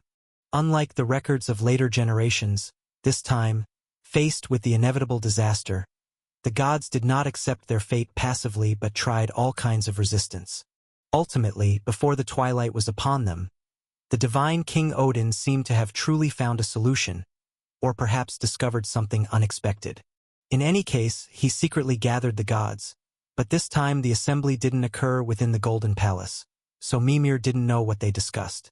After the assembly, Odin briefly returned to the palace, then left the Golden Palace alone. The other gods also departed one after another. What followed was the disintegration of the roots, the collapse of the World Tree, the disintegration of the 9 realms, and everything fell into oblivion. According to Mimir, all this happened around 70 to 80,000 years ago. 70 to 80,000 years ago?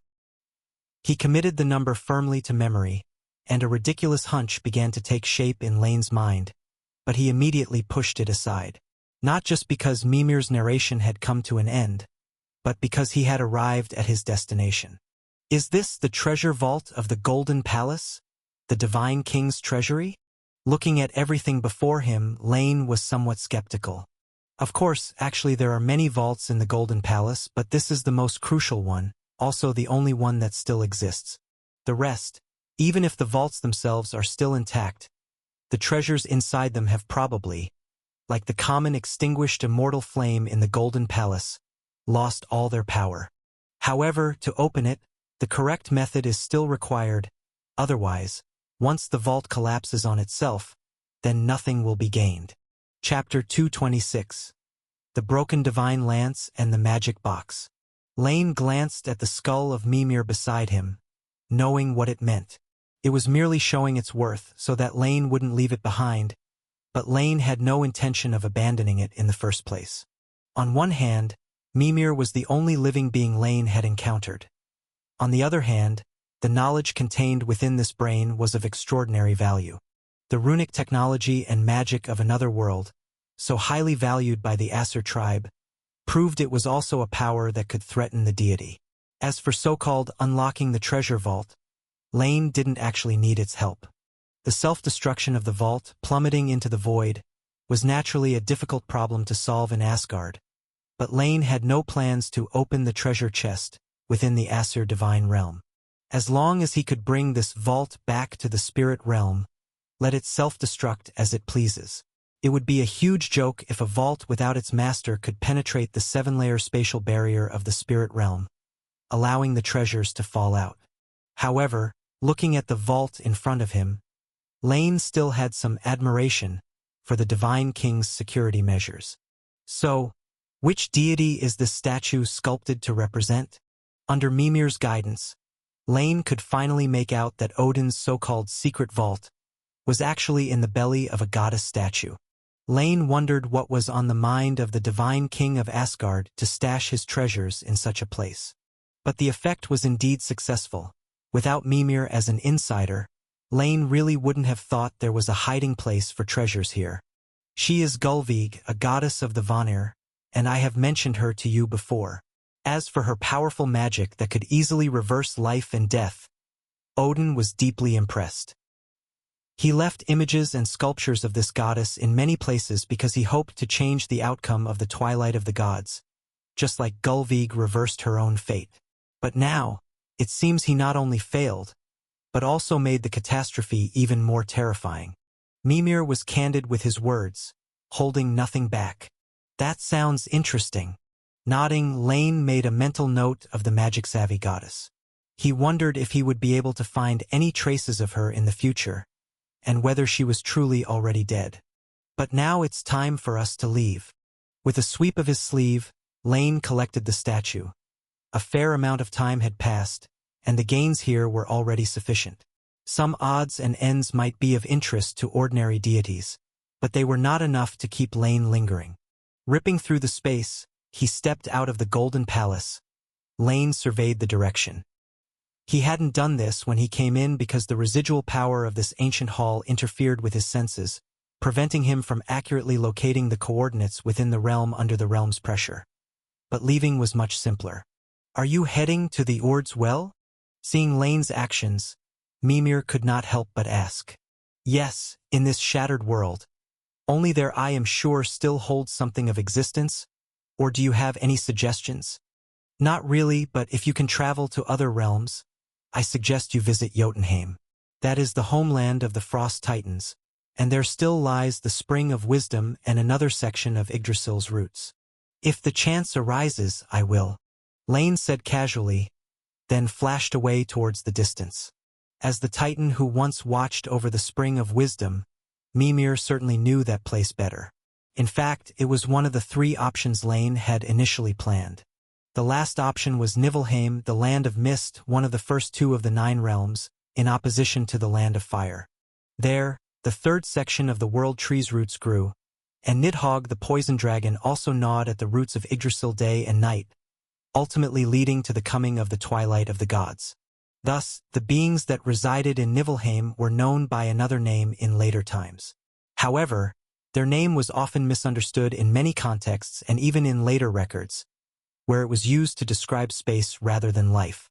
Their name is Nibelungen. Each world has its own miracles, truly a splendid civilization. As he drew closer to the roots of Yggdrasil, Lane began to sense the power of this divine tree that supported the 9 realms. Even though it had withered and fallen into ruin, and its once vibrant life force had subsided into silence, its grandeur as a divine tree remained undiminished. When it was still alive, Yggdrasil certainly reached a great domain in terms of power. Yet it was like Mount Jo from the Eastern myths of later times, possessing the strength but not a unifying consciousness. Thus, the latter was toppled by the witch god, the former consumed by the dragon's gnawing. Their value in myths seems to illustrate the enormity of catastrophe. One brought floods and patched the sky, the other brought the doom of the gods. Every world, ha! This esteemed stranger, come to mention it, I do not yet know your name. Hovering beside Lane, Mimir said with a smile, "You can call me Lane. As for where I come from, you'll find out later." Continuing the conversation without stopping, the roots of the world tree stretching from the void now filled all in front of him. Chapter 227. Rather than a tree root, it might be more accurate to describe it as a wooden wall, except looking upwards, that part which should have connected to the main body had already broken off. Lane felt some regret about this. The tree heart that supported the world tree of the 9 realms was an incredibly precious treasure. He had no idea whether the main body of Yggdrasil had fallen to a certain layer of the realm or had directly collapsed into the true void with the 9 realms, reverting from being back to nothingness. Where is Gord's fountain? Where is it? His gaze swept the ground, but unfortunately, Lane couldn't see anything that might suggest the presence of a fountain, much less the sacred spring water that contains vitality and purification. Fortunately, he was accompanied by a local.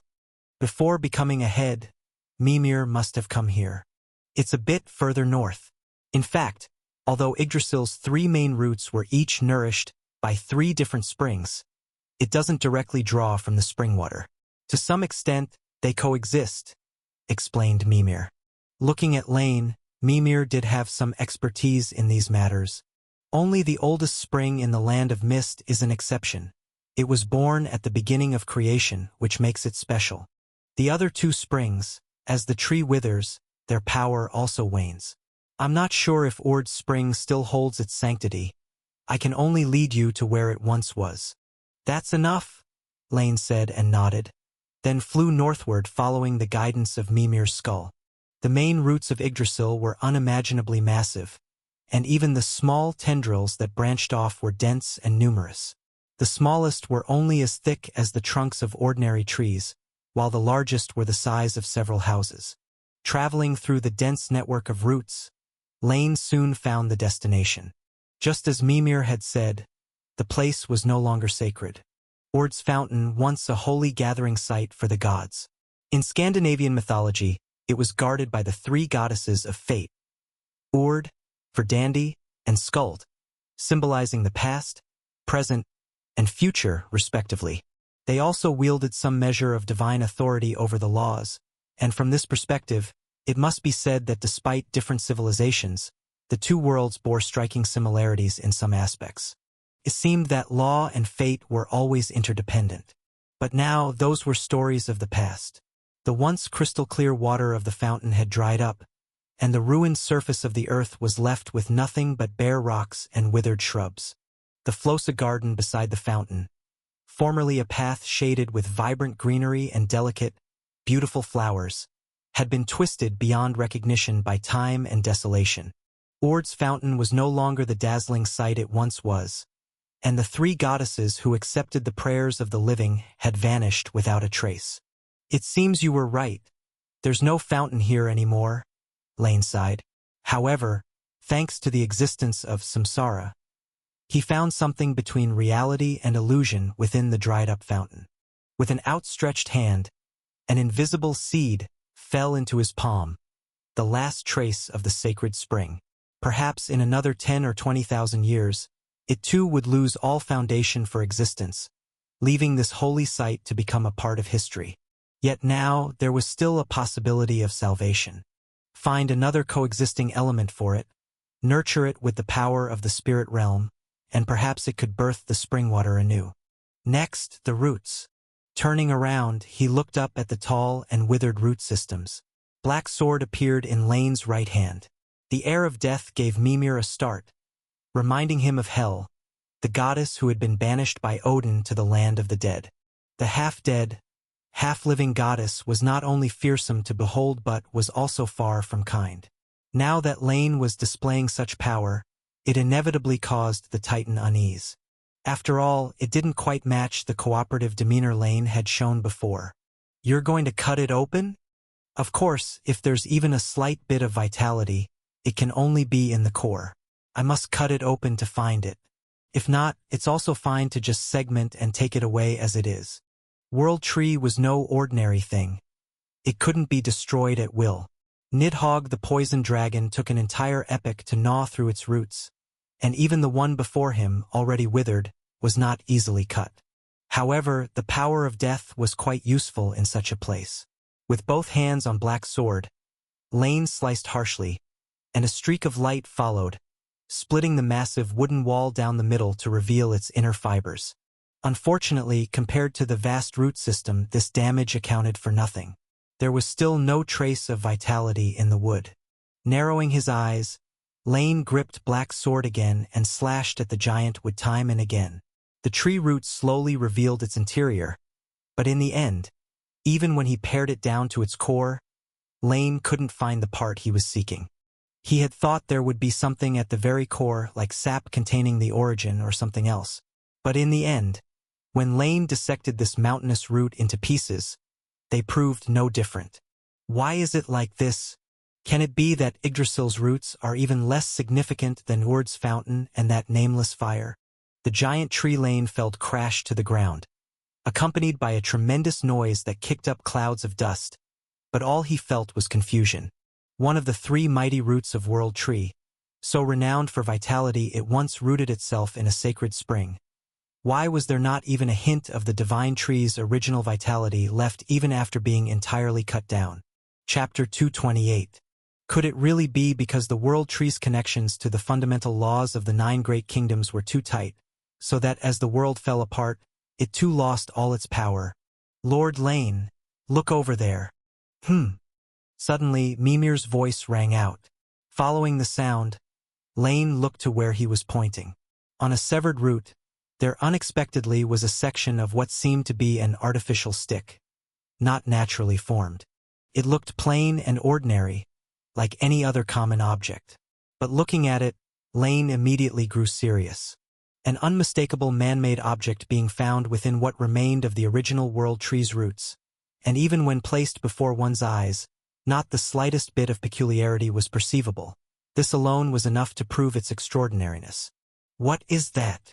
Having some suspicions in mind, Lane still first asked the local who was more knowledgeable. That is Gungnir, also known as Gungnir, the divine King Odin's weapon. A divine lance forged from the branches of the world tree. When it was whole, it possessed the powers of unerring strike and penetration. As long as it was thrown, it would surely pierce the body of the enemy.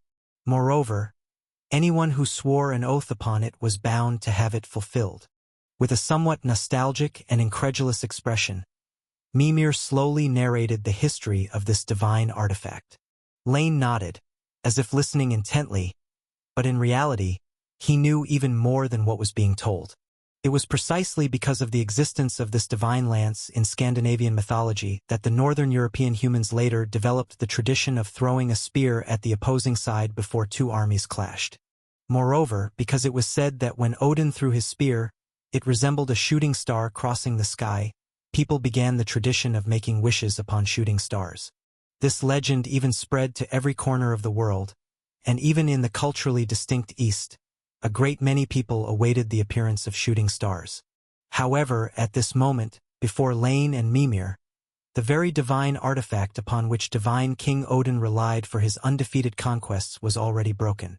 It had lost its spearhead, leaving only the shaft. It seemed to still hold some vitality because, unsurprisingly, it had drained the vitality of the Yggdrasil segment of root. Perhaps its owner had once hurled the broken divine lance from a great distance, burying it deep within the roots, hoping to use the divine tree to repair and nurture his weapon, and to retrieve it someday. But now it seemed he never made it back. Let's go to the next kingdom. After a moment of silence, Lane picked up the broken divine artifact for a closer inspection. Then, putting away what was before him, he spoke to Mimir at his side. Looking at the broken lance, it had been purified after absorbing the world tree's vitality, but Lane still keenly sensed the remnants of power that had once been upon it. Or more precisely, the remnants of emotion. Lane felt that his conjecture must have been confirmed. Hatred for all things, it seems, more terrifying by far than the ancient evil being, the Sun Eater, that I had crafted with my own hands. The ancient evil being, Sun Eater, that Lane had created, though devoid of reason, bore hatred for only one thing: the celestial body that emitted light and heat. But the hatred on this broken lance was different because it hated everything. Perhaps it was left by a being similar to an eclipse but much more powerful, much more evil. And the likelihood is that the disappeared spearhead of the divine lance Gungnir had something to do with this. The destruction of a world. Haha. Heaven knows what was born under this symbol. It was hard to tell if it was trepidation or anticipation, but Lane summoned the skull of Mimir, ready to leave directly. Meanwhile, as Lane had finished a general exploration of Asgard, in the Chaos world, within the abyss, the great serpent that encircled the courtyard also opened its eyes. Lane's main consciousness was no longer present, but he had always kept a fraction of his mind in this special incarnation. So recent affairs from both the spirit realm and the mortal world had been relayed to him. Concerning some matters not too urgent, this incarnation of Lane did not care much. Strictly speaking, he and Lane's main consciousness were one and the same. It's just that this incarnation leaned more towards the evil aspect of his personality, and thus preferred to see events unfold in more interesting ways. He wasn't supposed to wake up now, yet at this moment, the impatient actions of a divine king in the mortal world had roused him from his slumber. The power he had once bestowed told him that the first woman of the Chaos world was about to be born. You really are in a hurry, not even taking the time to judge the sinners. You're already laying the groundwork for the next era. Perhaps you've sensed something? The serpent's body lifted slightly, causing the entire plane to tremble. The smaller fragments outside the realm had already been pulled into chaos. They were small enough in size to be the quickest to transform, and perhaps within a few centuries, their ultimate fate, whatever it may be, should be decided. And it was only natural for Zeus, as a divine king, to be aware of this. A node. The deep and resonant voice echoed in the courtyard. Lane thought, and Liana in the spirit realm immediately received the message. She was to go to Olympus to bring a gift to the newly born female. After all, in any case, she was born from the water of the well of reincarnation's precursor, the well of origin. Go, put its reflection into it as my gift to humans, if indeed they can receive it. Yes, Your Highness. Even without seeing any figure, Liana had long grown accustomed. She collected what Lane had instructed and then left the spirit realm. From within the 9 hells, Lane surveyed the world, witnessing all that transpired upon the earth. Having lived through it once, he gained a deeper understanding of this history. Pandora's box, a symbol of disaster in legend, contained things both good and bad. Was the world in peace and harmony before the birth of this box, devoid of conflict and calamity? Of course not. The box was merely a symbol. It signified that the gods had finally begun to grasp some mysteries of faith. So each of them placed an item inside the box, whether a curse or a blessing, to symbolize the grandeur of God, and that good and evil, right and wrong, all come from God. As for the hope that was trapped inside the box, it was doomed never to fly out, for how could a fake ever become real? In a world controlled by fate, isn't real hope about stepping outside of fate? The serpent returned to its original position, no longer concerned with these trivialities.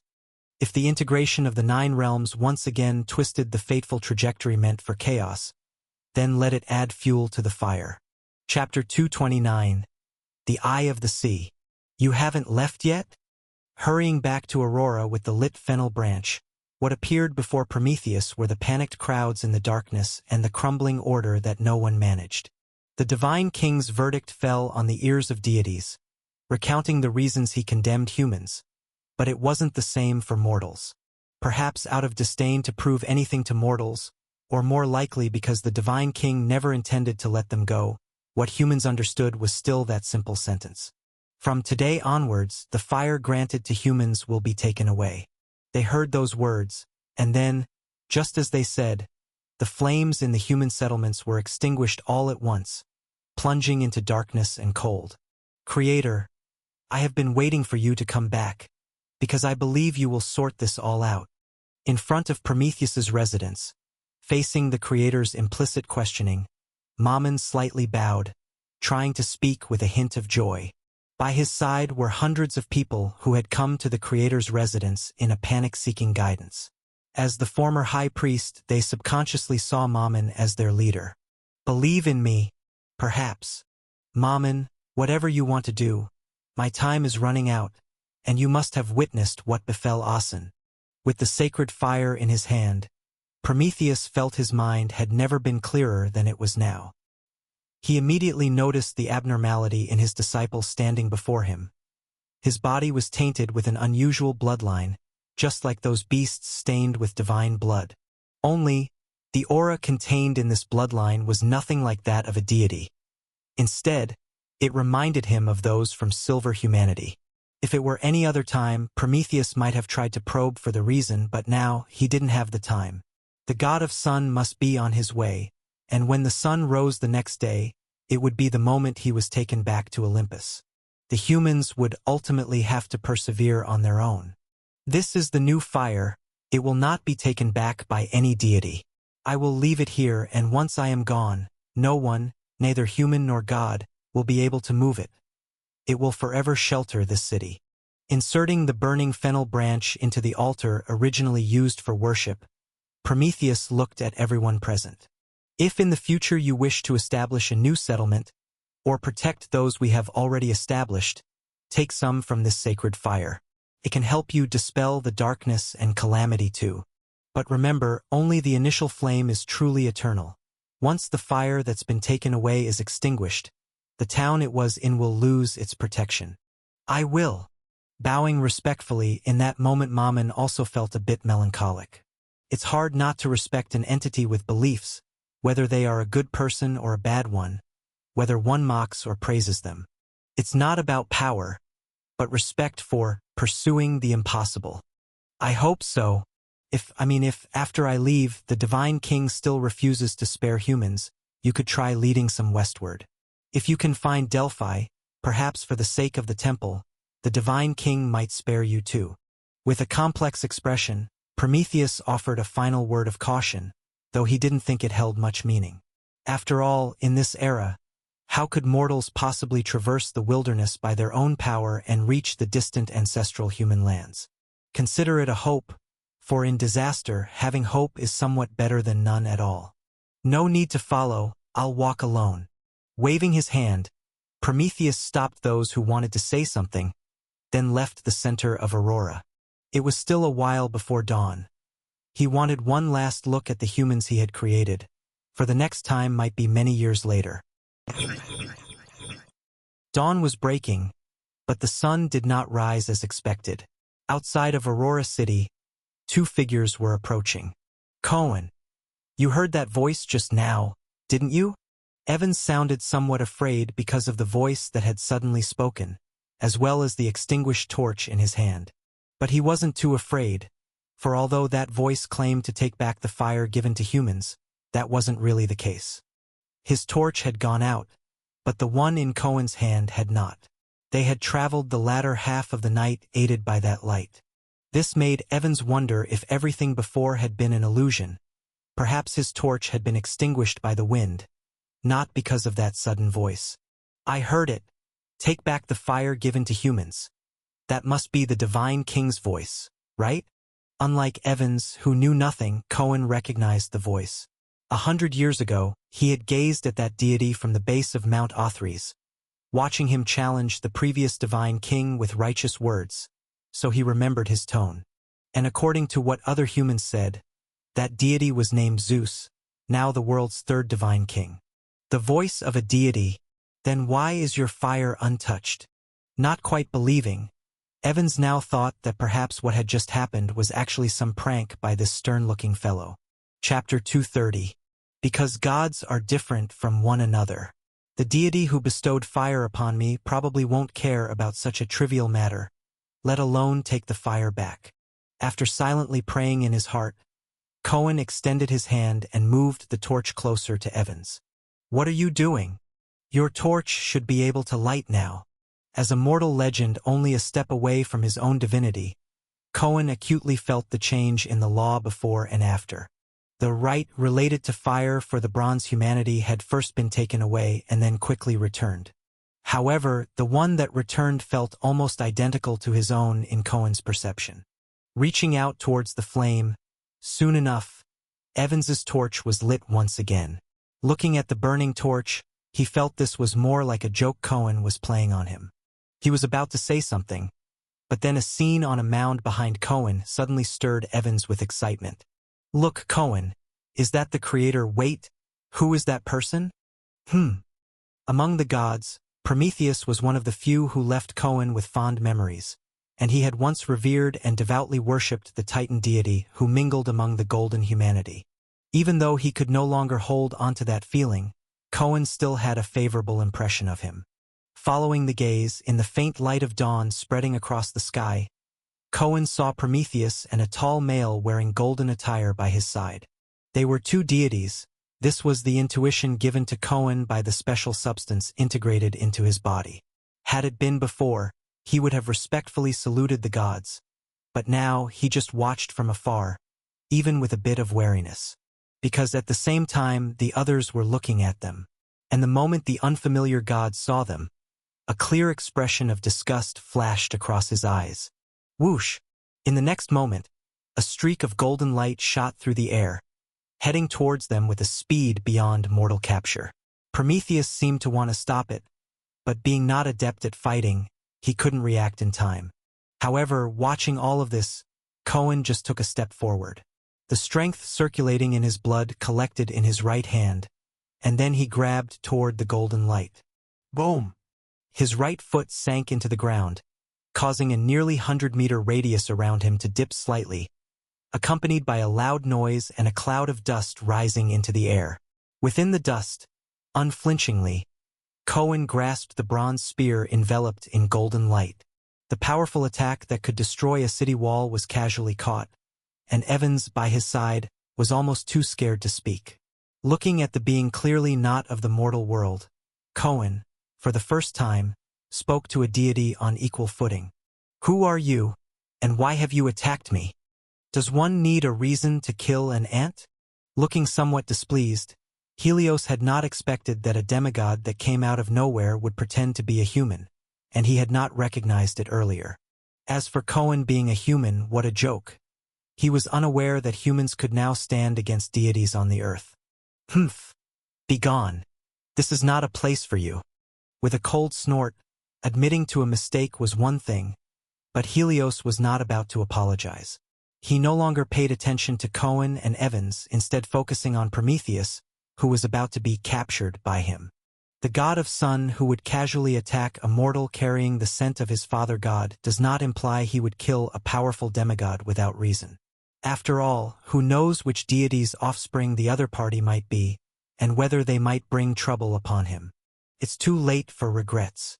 Noticing that the forethinker was still looking at the demigod beside him, the god of sun felt somewhat displeased.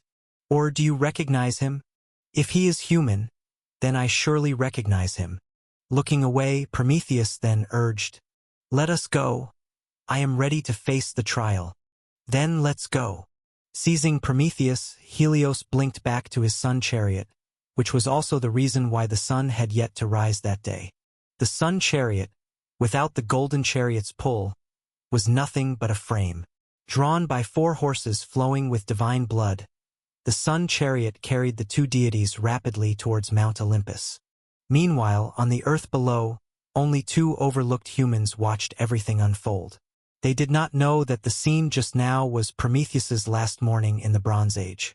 Evans, who had been frightened by the golden light before, was slowly regaining his composure. With his cheerful and enthusiastic nature, he was quite accepting of this reality. As the shock wore off, he looked at Cohen, part incredulous and also a touch excited. "Cohen, you just... I am human, not a deity." With a slight shake of his head, until Prometheus and the god who suddenly attacked him left, Cohen ultimately did nothing. The forethinker recognized him but seemed not willing to speak to him. Therefore, Cohen did not insist. After all, until now, he still didn't clearly understand what the 2 gods were here for. But as he watched the golden chariot, he also roughly knew who the attacking deity was. The god of sun, Helios, a Titan deity who once served the former divine king. The golden humanity had once revered each deity equally, so they couldn't understand why the divine king was above other deities. However, Cohen now understood. Humans were equal because of their virtues, so even as the king of the golden humanity, Cohen did not feel himself any more noble than other humans. But it seems the deities rarely possess such virtues, hence the gods' hierarchy.